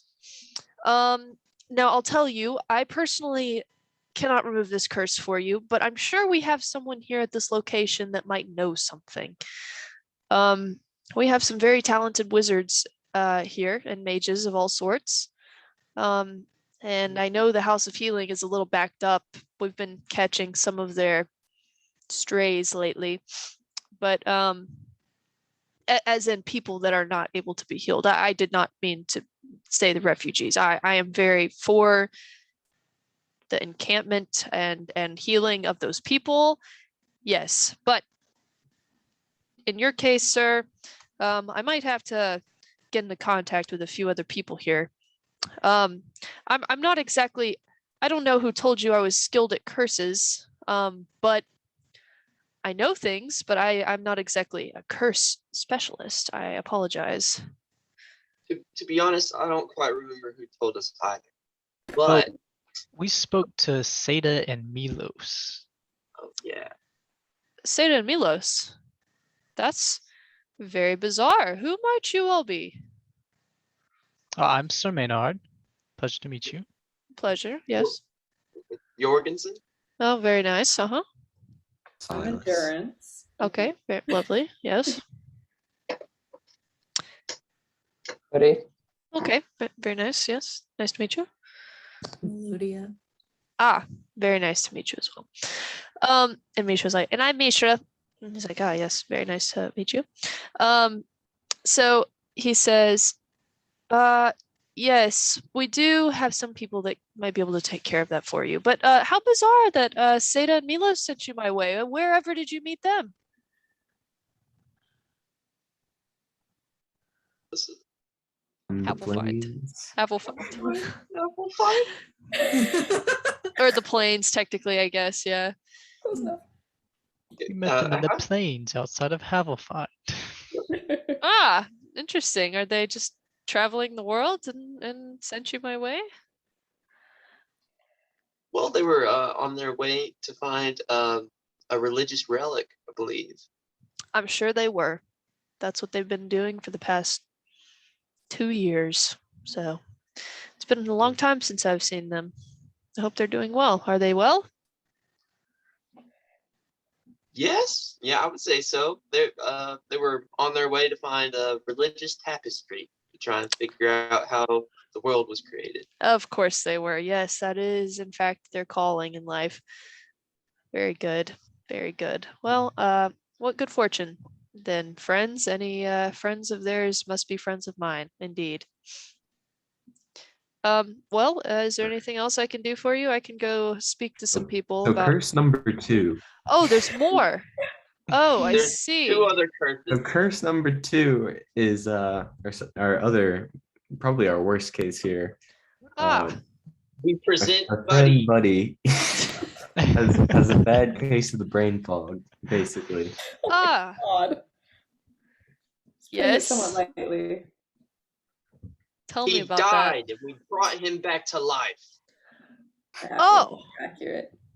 that. Gracious. But it seems that there's some evil something residing in his brain that crept in. That's His not good. soul is also apparently small. I'm gonna need to start writing this stuff down. There's a lot to work with here. So he starts scribbling away. Very good. It Mr. might be Oh, go ahead. Go ahead. it might be helpful if you were to peer into his mind. I'm unsure if you have those abilities. We have a mind medallion if you'd like to. No need. And he just leans forward and touches Buddy's head. And he closes his eyes and he spends a few moments looking into Buddy's mind, and he releases it. And he says, huh. And he writes some things down and sketches out some things. And he says, okay, so first off, are you all familiar with Califast at all? Are we? Yes, yes, everybody knows what that is. Yes. Yeah, Yeah. so Mhm. these Yeah. symbols that I'm seeing are the symbols of their gods. Very odd, very strange. Yes, that is what Seda told us. Oh, so Seda looked as well. Yes. Very good. She Okay. said it was some I pagan thought Mia was gods good. or one of them. Whoever it was. They were Oh. talented. Oh, okay. Yeah, they are pagan gods, not real. There's been no evidence of them ever substantiated ever. So, but this is very interesting. So somebody put this curse on you, you said? Was it Yes, who put this curse on you? Were they sort of. from Califast? Well, it's kind of complicated. I was dead, and then I was revived, and I started having all these things show up in my head. So the second you were revived, you started seeing these things. Yes. Okay. Gotcha. There was How some sort of strange. undead giant spirit or something that was. I'm going off of what the Irenaeus said. You said a what? And Irenaeus. You saw one of those things? Yes, we killed one. Do you all frequently travel between planes? Not all of us. Yes. One of us does. Oh, this group Not just me, gets not me. more and more interesting, doesn't it? But that's besides the point. She said that if I can find where I wrote it down. She said that he must have had an encounter with an Ikari box. A Kari box? Do you know what that is? I do not, but I bet I can find someone who knows. I'm gonna write that down too. Okay, so we have a Kari box, resurrected. So okay, what? Tell me, how does this box come into play here? I'm a little confused about that myself. Well, So, right after Buddy died, we were trying to find a place where we could revive him. We encountered a small giant, like a hill giant, and fought him.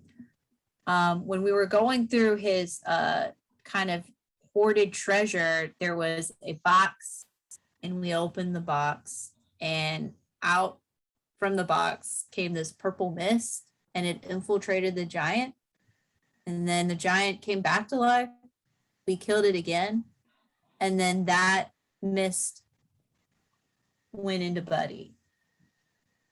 And yeah, that was a little freaky, to say the least. All right, cool. Alrighty, that's interesting. Okay, all right. So curse number 2, box, mist, resurrection, curse, pagan symbols. That's a lot to work with.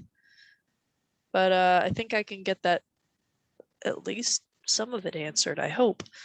All right, who's next? And this guy has something with his girlfriend. I'm not really sure. well, All right, I don't do those kinds of things. I'm sorry, I can't really help It's- there. we're not official, but there's this girl, Oof. and she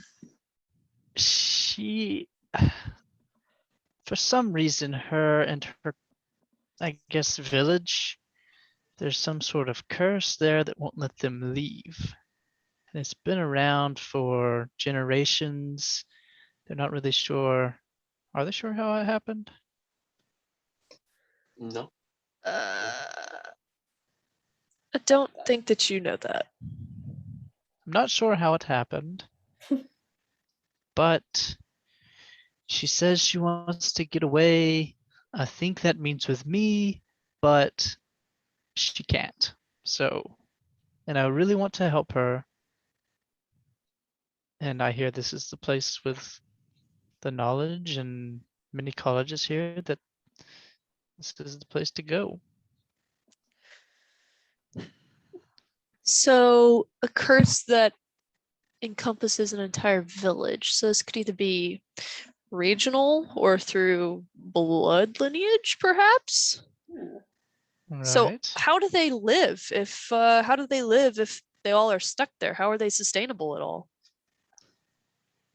How are they sustainable? Reminder, only some people are stuck there, not all of them. Oh, I did not remember that. Only a few of the people are stuck there. So I maybe don't know it's why. blood related, perhaps. Blood curse, maybe? I don't know. All right, I'm going to write that down and look into it. Can you tell me anything else? What is the name of her people? Dwathakesh. It's the Dwathakesh people. Okay, I don't know if you've heard of Dwathakesh. them. Oh, yes, I have actually. Oh, Very, really? yeah, they're those folks all up there in Valdwell territory, right? Correct. Yeah, I spent a good amount of time in Herath Abbey, so I got to know that region a little bit better. So, yes, I will look into that for sure. All right, curse number 4. Anything else? Well, I believe that's about it. Is there anything else we had for him? I hope not. Not that I know of. Do you know any info about the Pale Rider? The situation with Non-Cross? Yeah, I think I know a little bit too well, I would say. Like I said, I was in Herath Abbey for a long time. And Strong. strong? Very strong. From what I've heard now, he wasn't always like that. His name was Azamintus before he started going by the Pale Rider. Yeah. He liked to run around up north in Kirvarel and try to pretend like he was god of everything, right? He didn't quite agree with what Herath Abbey was doing, which, not that we were doing anything in particular, just I guess not, I don't really know, but just some sort of, he claimed we were heretics and weren't following the ways of Nelia, which obviously we were. So I don't know, just some crazy guy. But it's absolutely astounding how people will just pick up and follow whoever. I don't really know how that happened, but very unfortunate that it did. And I really hate the outcome. And I hate what lies ahead of us. But As do we all. Speaking of which, what are with all the boxes? well, listen, I'm not running. This was decided a long time ago. As in, I put my 2 weeks in 2 weeks ago. I'm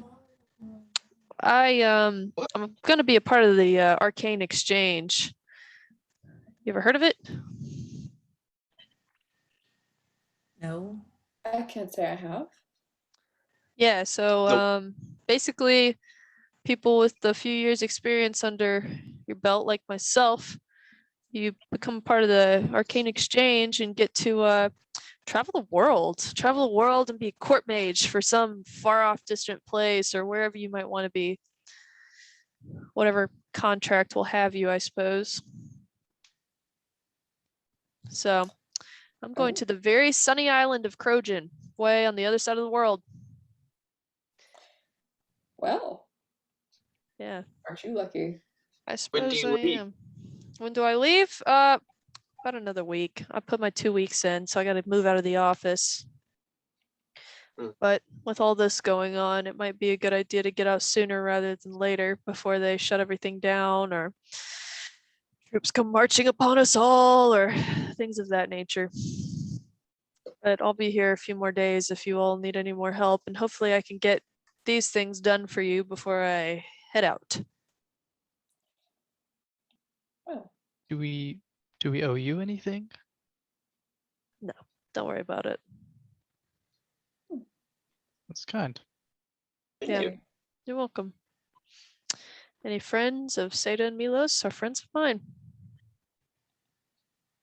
Well, Where do you know Seda and Milos from? Just from Herath Abbey, we I don't know if Seda told you this, but Seda's parents are pretty high up in the clergy there. And I wasn't exactly a part of leadership or anything like that, but I definitely was a researcher there. Historian sometimes, mostly researcher. But yeah, I came down here to pursue new things. But yes, we're good friends. Certainly. Interesting. When should we get back with you about our issues? I'll tell you what, I will go right down the hall right this second, go have a chat with my good friend, and I will come back to you and give you a better idea of that. Thank you. All right. So he pushes back and stands up and walks out the room and goes down the hall, and he's like, "Hey, Pat, I got another one for you." And you hear him just kind of saying all this stuff again. So he's gone for about 15 minutes chatting and discussing with his friend down there. And he comes back and he's like, "Okay. So here's what I've got. My friend Pat has done a couple lycanthropy removals, so I think we can get that done for you pretty easily. Now a few of these other things. Now, my friend Buddy, I am going to go to the library and I'm going to go see what I can find about this Akari box. And I'm going to also go see what I know about the Dwathakesh people, because I don't feel like I know enough just myself to make an educated guess on your curse situation. So either you can accompany me, hang out, do whatever, come back some other time. But I am going to go do a little bit more research on those things. Now, Mr. Lycanthropy, would you like your curse removed today, this very instant?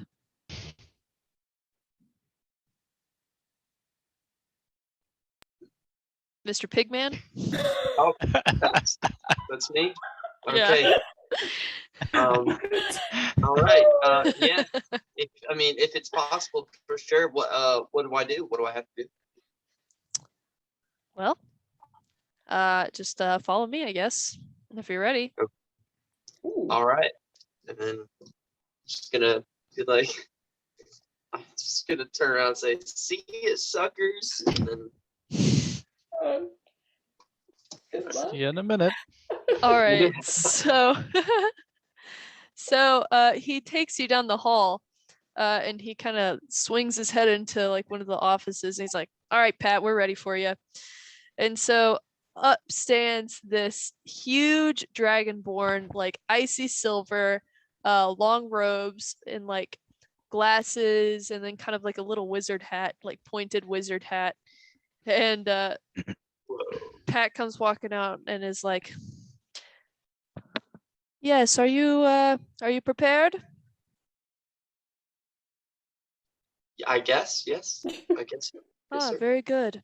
Well, let's just go to one of our chambers. And so she leads you out of the building and to, Oh my god. I don't like this. to your face. She leads you out of the building, and if some of the others, if you guys want to follow, you can, but you Yep. don't have to. All right, they're Sure. following. I want to see. I'm curious. We've So come she- this far. So she takes you out to another building, and there's a sign outside this building, and it's just like laboratory. And so she takes you in there and leads you to the second floor, and there's a bunch of halls, and you can see all these like potion kits and cauldrons and people experimenting, and there's a weird smell. And you guys get in there, and there's like this long hall, and it's like all these like big clunky metal doors lining it, and you can hear just like explosions in some of them.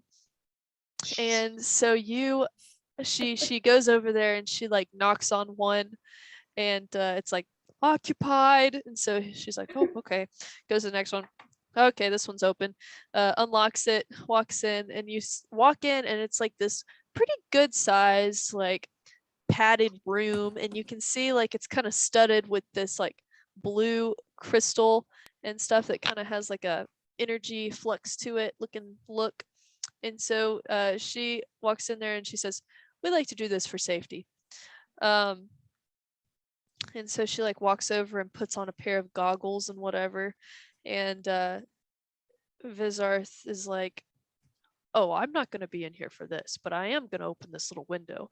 He opens a little window, and all of you kind of like duck your heads around this little circular window to like look in there and see what the heck is going on. And so Jorgensen, you're standing there, Mr. Pigman, in the middle of this room, and Pat is standing there, and Pat's like, "All right, are you sure you want to do this?" What are the repercussions? You're not going to be a pigman anymore. Okay. What will I be? I guess whatever you were before. Okay. Well, that's I definitely don't want to be a pig man anymore. All right. Well, it's going to hurt like hell, but are you ready? Oh god. Do I have something I can bite down on? I can probably get you something. And so she like walks over to this, like there's like one little cabinet where she got the goggles out of. She like opens it up. She like has a little rubber stopper, and she like brings it over to you. She's like, how's this?"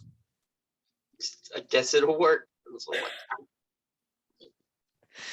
All right. So you see her kind of put her hands on the ground, and you start to see kind of like these symbols, these circular like symbols forming, and like little runes forming around her as she starts to say this incantation. And she walks up to you and places her hands on your shoulders, and immediately starts burning, like burning. Oh. And so you feel it's almost like all of your little prickles are like being pulled out like one by one, and like with burning sensations. And she like continues and closes her eyes and continues the incantation, and you can just feel like it feels like your skin's turning inside out. It does not feel pleasant at all. And so slowly but surely you look down at your hands, and your hooves start to morph into like fingers, and it's like little baby fetus fingers, and then eventually they start getting like a little bit more defined and stuff. And you feel this like burning on your back, like that's the most intense pain right now. And it takes about a full minute before your body like fully transforms, and eventually the pain and the burning starts to subside, and you're left there. And Pat like takes you by the shoulders, and she looks you up and down, and she's like, "How do you feel?" Like death. "Well, I told you." Do you have any shoes? I don't have any shoes. Do you have any shoes? I've got your shoes. Could you hand them to me through the window? Yeah. Pull them out of the Thank bag you. and throw it through the window. Ah! I catch them, but it hurts my hand. I drop them. And then I'm sitting down in a chair. I'm just trying to put my shoes on without my hands. Everything hurts. God. Yeah, looks like you might need some new clothes. I know they've got a little people shop in town. I don't even know how to react to that, what you just said, but where is it? Down in the main thoroughfare. It's called something weird. I don't know. You'll probably know it when you see it. Well, thanks anyway. I The would last give part you of a the high name is. five, but Go ahead. wait, I'm sorry. Just the last part of the name is like extra small or something like that. You'll know it when you see it. Understood. Well, I'd like to say this. It was a pleasure meeting you, but I think the pleasure. Thanks. Goodbye. Yeah, have a good one. So I'm just gonna walk towards the door and just like open it, just like. So then, wait, Pat like kind of looks back at you, and she says, That was a hell of a curse. Where'd you get that from? Old hag. It's usually who does it. Yeah. Have a good one. Too. And then I just open it, and then I don't even close it. Just fall through it. And There I he guess is. reconvene with the group. Just be like, hey, Hello. hey. Is his tattoo still there? No, it is gone. Ooh. Is my shirt like ripped, or my Yeah. clothes a little ripped? Yeah. Okay. Yeah, your clothes look a little rough because you kind of got buffed up like when you were a pig man. Mm-hmm. All the hair and stuff. Yeah. Does anybody want to accompany me to go get clothes? Did Or you should have I just? a place recommended to you? He said something. I can't remember because the pain sort of shrouded most of it. What did he say, Emma? I'm sorry. Was just like there's a little people shop down at the main thoroughfare. The name ends in extra small. Wow. I'm going to the main thoroughfare. You don't have to come with. I'll be right back. Are you good? You seem a little out of I it. will. Yeah, I will be. I think. Yeah, I think I'll be good by the time I get back. I'll maybe get a cane. I might get 2 canes. Would you like for us to find a inn first that we can come Yeah. back to? We Life is need pain. a- Pain is suffering. We'll deal with it at a later date. I think we should just continue on with whatever we're with the decursioning, and let's just get this over with so we can. I will say, Sawyer, it takes a long time to get back to the main thoroughfare. Like we had this discussion earlier, you can either take like the little train kind of thing, or you can like walk, and it takes a long time. I'd rather just walk around with ripped clothes. Wait, so what does Jorgensen look like now? Looks like a normal dwarf with shredded clothes. Okay. Do I have my facial hair and my Yeah, my and your do I have- ponytail. yeah, So so actually, my ponytail came back. well, yeah, it's back, but like it's not in a normal ponytail anymore because it kind of got snapped. So now it's just like you have this like mop covering the back half of your head. So you're bald until about right here, and then you got like hair coming out. I mean, that's sort of cool, I guess. Okay. Well then, I mean that's actually pretty cool. So do you guys know of anywhere else I could get clothes that's nearby? Vizarth kind of pipes up and he's like, there's not really any stores around here. That's all kind of mainly in the thoroughfare. That's also where you're gonna find the best quality stuff. A lot of Well- Harkian's gang runs to a lot of those stores. So pretty good quality. Well, that's nice. Not really thinking about that at the moment, but I think we should just get finished with our decursioning, and then I should go get new clothes. Sure. Yeah. Actually, I'm gonna go to the library next. If anybody wants to join, you don't have to. I might be a while, but I would like to join you. sure. Yes. Anyone else? I'll also join. Okay, sure. Yeah. All right. Well, whoever wants to come, I'm going that way. Yep. All right. Thanks, Pat. And Pat kind of. And so Vizarth takes you guys out and leads you to another building. And this one is like a huge domed building. And it says like student library outside of it. And there's like a glass, kind of like stained glass top of it.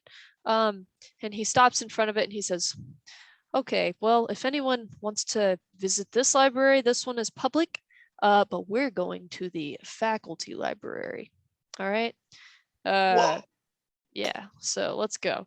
And so he takes you to like the huge main part of the building, the part that looks like Notre Dame kind of thing. And so similarly, it has like a huge stained glass kind of opening to it, and you enter, and it's like Beauty and the Beast style, rows on rows on rows, like Library of Congress style. It's huge. And this is what Nelia, like this place is known for, is this huge library. And so he enters, and there's kind of like a front desk, and he walks up and he's like, okay, I need anything with keywords Akari and Dwathikesh, specifically perhaps curse related. And so the librarian like mentally kind of like closes his eyes and like, and then just like snaps, and like 3 books show up. And so, yeah, so she hands him over to Vizarth, and Vizarth's like, all right, well, I'm gonna go have a read. Look around if you want. You're going to read all 3? Should I join you? I mean, I'm just gonna skim them if you wish to, sure. I'd like to read the Dwathikesh book, if you don't mind. Sure.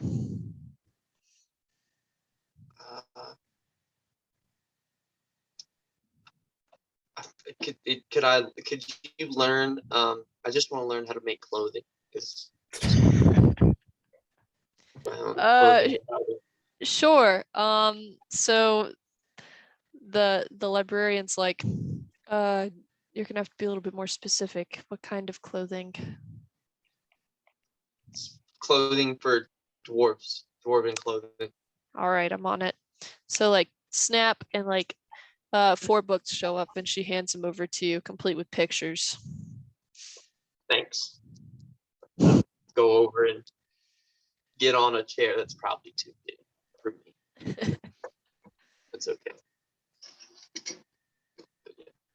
Start reading. Write stuff down. And Vizarth's like, hey, Jorgensen, you know we have like a sewing facility here too. If you need to use it, they might make you pay a fee, but they do have a sewing facility. Sounds good to me. Yeah, I'll definitely hit that up as soon as I get finished with my education over here. Very good. Anyone else? No? Okay, very good.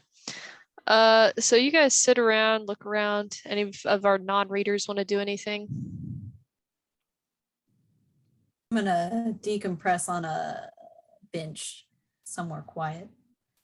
I feel like I might Tender go person. look for any.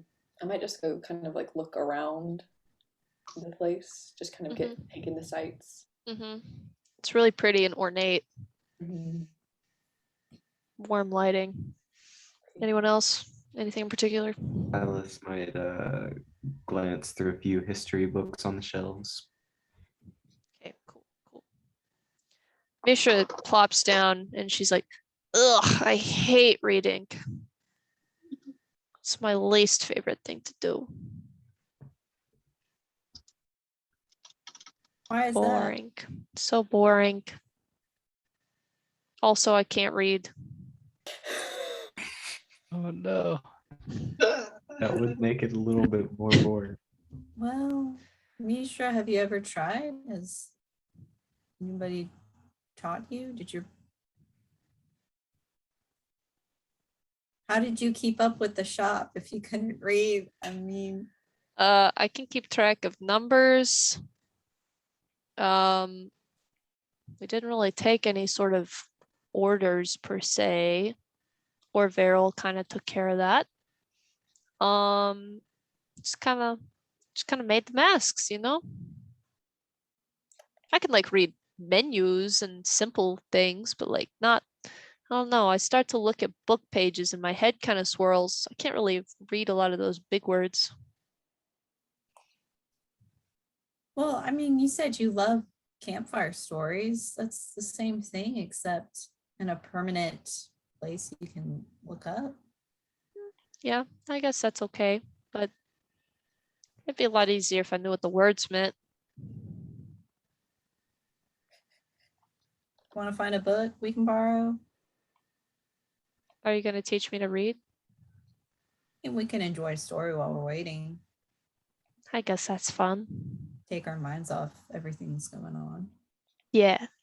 You know, I did like those books like I used to read, or like, I'm sorry, not the books I used to read, the stories they used to tell me, like in the temple and stuff like that. That was kind of interesting. Those were fun. They probably have a book on that. Let's go ask the front lady over here, or the librarian. So you go and you ask the librarian, and the librarian's like, "Oh, sure. Do you want a particular version at all? Is there one that's more Condensed like picture, chapter?" chapter with some pictures scattered? Yeah, I think we have that. So Okay. presents book to you. Okay. Yep. Book has been presented. All right. I'll take the book. Mhm. All right, Misha, let's find a really pretty spot to sit down and go through those. So you guys go and you find a like nice leather couchy looking thing. All right. Anyone else? Particular book? I feel like I'm looking for books on druids to see like what knowledge they have on druidic abilities and stuff. Okay, sure. Okay. Anyone else? We good? We good? Oh, I'll probably read one of the. You said there were 3 books about Buddy's thing. The probably Kari try to read- box. Yeah. Yeah, I'll read the Kari box. Okay, sure. So Vizarth is looking at one of the Dwathakesh books, in like blood. No, he's looking like a blood curse kind of book. And Maynard, you're looking at the Dwathakesh, and Buddy, you're looking at the Ikari box. Okay, so Maynard, you glance through it, you look around, and this is what you learn. The Dwathakesh have a great tie to the spirits of the land and the spirits of like chaos and balance and things like that. So you learn that, let me read it. All right.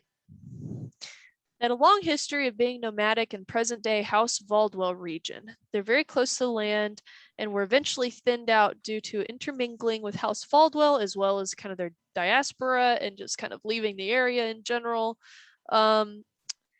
But that kind of occurred due to tensions between House Coltrane and House Valdwell kind of coming to power. So previously, Estradi was just kind of like a homogenous country, no real like governing body, but then the houses kind of arose and they kind of got stuck in the middle of it, and they kind of got like relegated to this one particular area next to the lake, kind of close to Zenoth and close to the border of Valdwell and Coltrane, which isn't exactly a great location.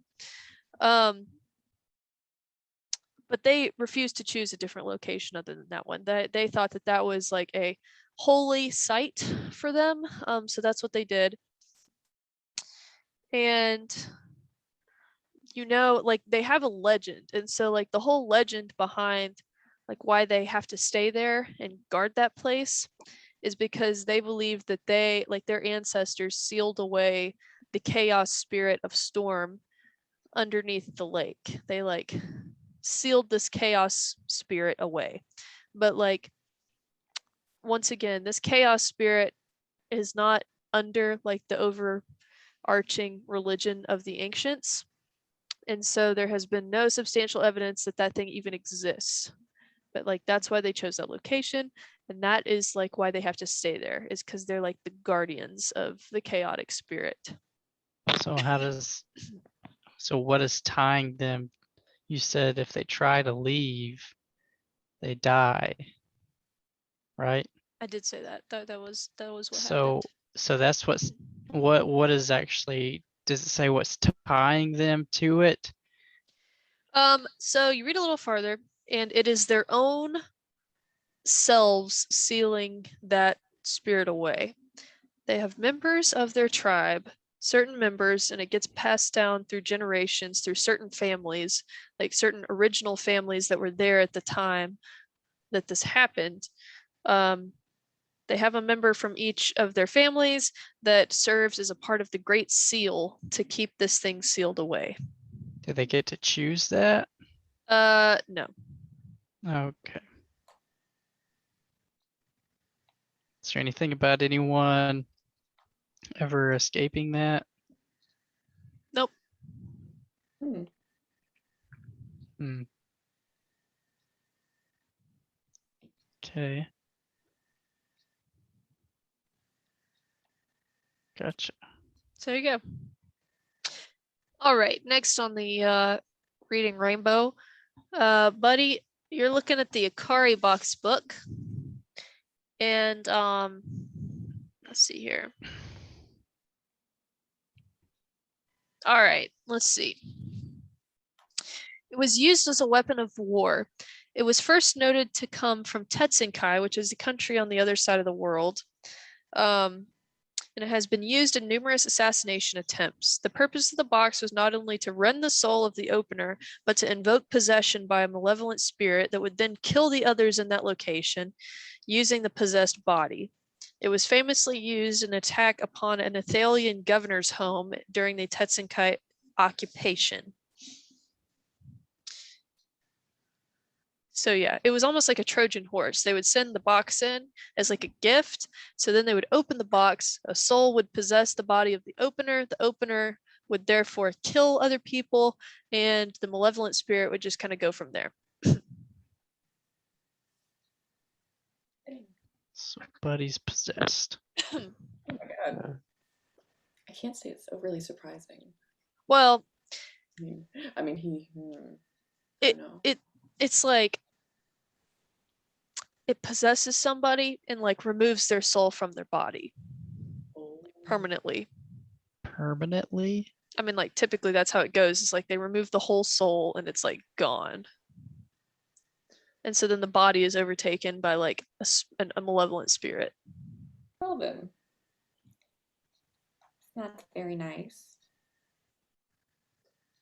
Hmm. So, all right. So there's that one. Okay. Silas, did you say you got a book on something? Just leafing through histories. All right. I was just flipping through history books and stuff. Maybe like if they have a copy of like, removing curses for dummies. Yeah, some of sure. that. Yeah, so you look at removing curses for dummies and it's like, step 1, erase the marker from your hand. Step 2, if that doesn't work, go call an expert. Okay. Okay, let's see here.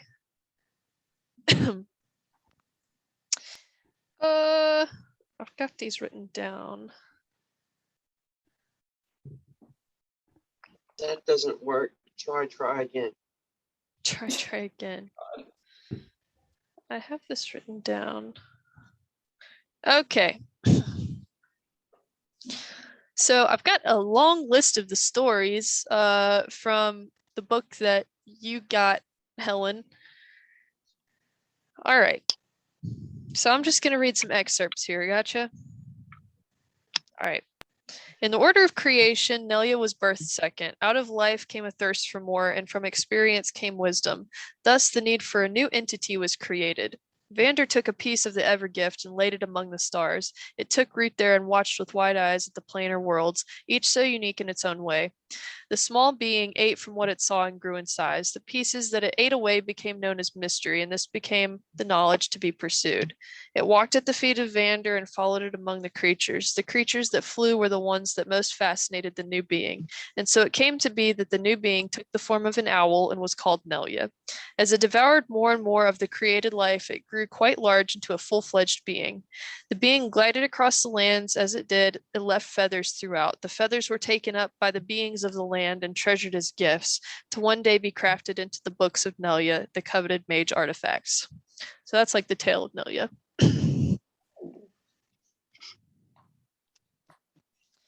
also a tale of Harkian. It's a little longer, and Kreestreak's tale is also here. I might just pop those in the Discord unless you guys are ready for a storytelling. I'll just pop those in the Discord. Cool. Yeah. All right. Okay. Buddy, I told you what you got. Okay. In terms of druid books, you just kind of it's just kind of giving you a lot of like what you knew already about druids, how they function, their abilities, like what they do. Like there's kind of some different druid factions across kind of the continent, and it even kind of mentions the place where you're from being one of those druid factions, like before it was eliminated, whatever. But talks about the different varieties of druid, like druid of dreams, druid of the moon, different things like that. It kind of also has a little bit of an excerpt about how druids are persecuted and how some people feel that their magic is not learned, not truly natural, and beast shape is not normal or acceptable. So We really can't catch a break. there you go. There's not been one druid named Drew. What the heck? What the heck? That's my mistake. I'm sorry, guys. I should do better. Drew. Drew the Druid. Oh my gosh. Wow. Wow. Barb the Barbarian next time, huh? Okay. Yeah. All right. Very nice. Okay. Does anybody else want to look anything else up while they're here? Okay. Sawyer, you learn how to make some simple tunics. And Taylor. And how to tailor them. Yes, simple tunics and how to tailor them. Yes. Write that down as your proficiency now. Oh my gosh. Anyway, okay. Anybody else? Anything? Any information that you're just dying to know? Okay, cool. All right. Anything? No, nothing. Okay. All right. So Vizarth looks around at you and he closes his book and he's like, all right, well, I don't think you have a blood curse. I feel like that's a little not what we're dealing with here. Did you learn anything? Yes, from the Tetsunkai, it kind of sounded like something I might have. It's a weapon that I think originated from Tetsunkai, and apparently like overtakes your soul, and then a malevolent soul takes your body, and then I'm supposed to be like a serial killer. Ah, that's nice. Good to know. Yes. Don't say that too loud there, I'm sorry, friend. I'll keep my voice down. Okay, let me look at the book real quick. And so he takes it and kind of leafs through it a little bit, and he's like, this was supposed to take out your entire soul. You shouldn't be standing before me here. Yeah, so That is feels very me odd. too. Yeah. Just built different. So it seems that your soul should have been sent to, like, not in your body. It should have been sent to like some cast out into the plains somewhere, like gone. So that is very strange. How did you survive this, my friend? Goodness gracious. This is something that you shouldn't be able to be resurrected from. This removes your soul indefinitely. Maragatha helped, if I could chime in, Maragatha helped revive him before she cursed me. I think even the aid of some sort of wizard wouldn't help. Well, you said that to make your little servant in your ring that you use part of your soul, and when you died, he disappeared. Wonder if he's inside of you now. Well, He's the the small bit soul of- that's remaining. Yeah. As she said, what's her name said your soul was small. Oh, what? That might be it. We're onto something. I'm So a little Marvin is confused. inside of you. Are you Marvin? Yes, master. No. No. Oh, you got me I don't there. know. I'm a little lost. You said Marvin is inside of you. I'm a little confused. Back me up there. What's happening? So Marvin was a research assistant I created, and it involved using part of my soul. So, Wow. That changes things a little bit. Okay, and you said somebody told you your soul was small? yes. Well, these things are adding up to me. This sounds like wow, my friend, I don't think if you would have had done that, you would still be here today. I think that your buddy Marvin is what saved you.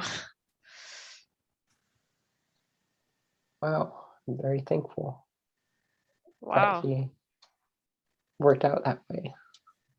Goodness gracious. That's a little bit more intense than I was expecting. Well, regardless, I don't know if there's a way to get the other part of your soul back. That's very strange. And even so, what are these visions you're having? That is very peculiar. So where do souls go when you die? I know there's multiple gods. Do you go to one god's realm, or is there a place? Sorry. Oh my Are you okay? yeah, I just scared the shit out of me. I'm sorry. Just jump so hard. Oh no. Thank you. Yeah, I do. Sorry, you scared me half to death. Sorry, my bad. Continue. Sorry. Okay, so You're oh good. no. So it depends. So when you die, you go to a plane of existence for the realm of the dead. Some people go to realms of the ancients, if they were dedicated to them. Some people go to I don't know if anyone's ever drawn you like a picture, but it's like there's the different 5 points, but then there's the in-between spots. And some of the planes are more so aligned with good and some are aligned with evil. If you were not dedicated to any particular god, you go to the realm of good or evil based on, I don't know, however you lived your life. But it is far more rewarding to go to the realm of the ancients that you follow. There's a lot to do there. It's very interesting. I've been there myself. How? I'm able to travel between planes, and being such a, not to, toot my own horn here, but such a dedicated follower of Nelia, I was, I guess, trained to have the ability to go to the realm of Nelia. So, do you know of any ways we could get part of his soul back, or at least expel this other soul within him? That might take a little bit more time to think about. I'm gonna have a few conversations with some people that might have better ideas than me, specifically since this is so strangely seems like your soul has got this image of the pagan gods. Maybe your soul is in the realm of evil. I hate to tell you, and I hate to break that news to you. Maybe you should change your life, but I have noticed that. I mean, that might be the situation. But I am going to talk to some people before I come to any judgments on that. Is there a possibility that you could use whatever's left of his soul to find the rest of his soul? That is a very good idea. That is a very, very good idea. I think I'm gonna think on that and see if we can figure anything out, a way to do that. That seems like perhaps our best option. Okay. Nice. Well, I feel like we've made some good headway on this. Like I said, I'm gonna go have some conversations and see if I can sort something else out. Shall we meet you here tomorrow? I think that would be a good idea. Yes. Give me the evening and I'll see what I can work out. Where can we find lodging? Well, if you are so interested, I could probably figure out some lodging in some of the dormitory here, free. Or I can suggest to you a couple inns that will be not so free. Or if you're interested in the party scene, Heller is always interesting. Sorry, How Heller, to- what, did you expand on that? Oh my God. Heller is the domain of Weller that is lovingly called Heller because of the atmosphere and vibrant life there. Basically, it's Okay. just a nonstop party all the time. We try What do to you keep guys our think? students out of there, but you know, Oh yeah, they you know, they gotta have something to do from time to of time. course. Yes. If you're interested, it's on the other side of the harbor. It's going to be where the strobing lights and music is coming from.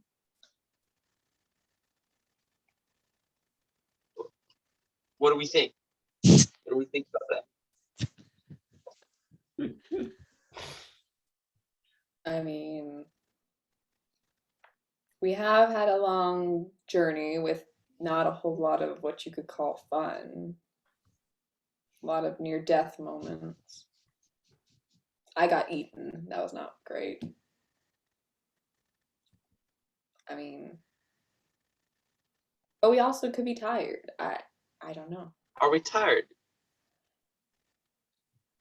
Emma, are we tired? Are you tired? I'm asking you. Like, it's not that late in the day. I mean, I'm not particularly tired, but if everybody else is, that is okay. And I will whatever everyone else thinks. I mean, I'm not usually a partier, but Ooh, I'm down for whatever, I guess. I mean, we wouldn't have to go. when you're in Ilajan, you know. We could at least just go see it. We wouldn't necessarily have to party. I mean, we could just go look at it. Do you And think they would know anything about the baby? I mean, they might. I Still mean, very weird. that was Is it canon that his name is Smorgasbord? Yes, it is canon. yes. I do believe that we should. I mean, who would know what about Smorgasbord? Where should we go to find out more about Smorgasbord? I mean, That would be very interesting to me, much more so than Weller or Hellard. he could be anywhere. You might honestly want to ask around. He could be here right now. He could. I mean, he is a rather interesting baby. Wasn't he like part divine or something? Like somewhat of a demi? Am I remembering Well, that he was incorrectly? glowing. His and came father out of was the womb. Weller. Yeah. That's right, yes. So Oh. he is. Maybe godchild, god baby. Yes. Well, then we should definitely go to Hellard. So maybe Ask around. he is somehow there. I mean, you never know. All right. Sounds like a quick way to pass time anyway. All right. Well, are you all interested in staying at the dormitories this evening, or are you staying on a different side of town? Dormitories are free. And we're by the house of Vander. So is the street. Street is also free. Oh my god. Love to hear that. You do. You'd love to see it. You may end up on the street if you're in Heller. Uh-oh. If you know what I mean. Oh, Yeah. I see. Streets are free. Well, Sure. If you guys want to go to Heller, or I mean, it sounds interesting. It feels like we're I gonna would like to go. Sir, okay, so Endurance is in. Elodia, Count me out. I don't want to Okay. get mixed up with that side of town.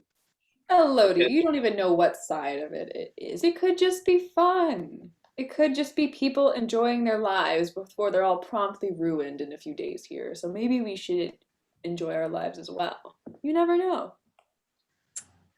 Yeah. Well, I think it might be good for us just to at least experience something other than violence. You're not wrong. I'm in. Radar. Come on, we've got to experience some fun. Truly. Mishra? Ooh. Count me Party. in. All right. Yeah, yeah. I'll That's what I thought. go. Silas, buddy? You already know. Yeah. I'm not a big crowds, but I suppose I could find a quiet. Ah, good luck in Heller. No. All right. Well, Great. do you all need a map or anything? That would be Yes. fantastic. Great. Yeah, sure. Great I've gotcha. Could we come back and stay at the dormitories, or would No. it be? Sure. I'll get you something ready and just have a word with the front desk when you get there. Is there a curfew at the dormitories? I think you'll be able to get away with not having a curfew. Technically, most of our students have a curfew right now with everything going on, but don't worry about it. Just drop my name. All right. All right. Well, have a good night. I've still got lots of packing to do and investigating, both. Yes. Well, Best of enjoy luck your to you.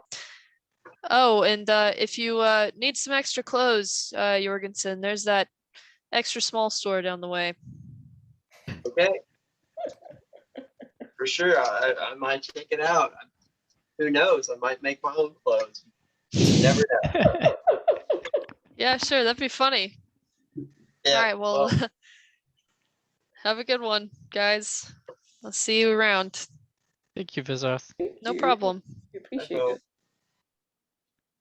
All right, dudes. I'm gonna take a potty break real quick, Do it. and I'm pause it real quick.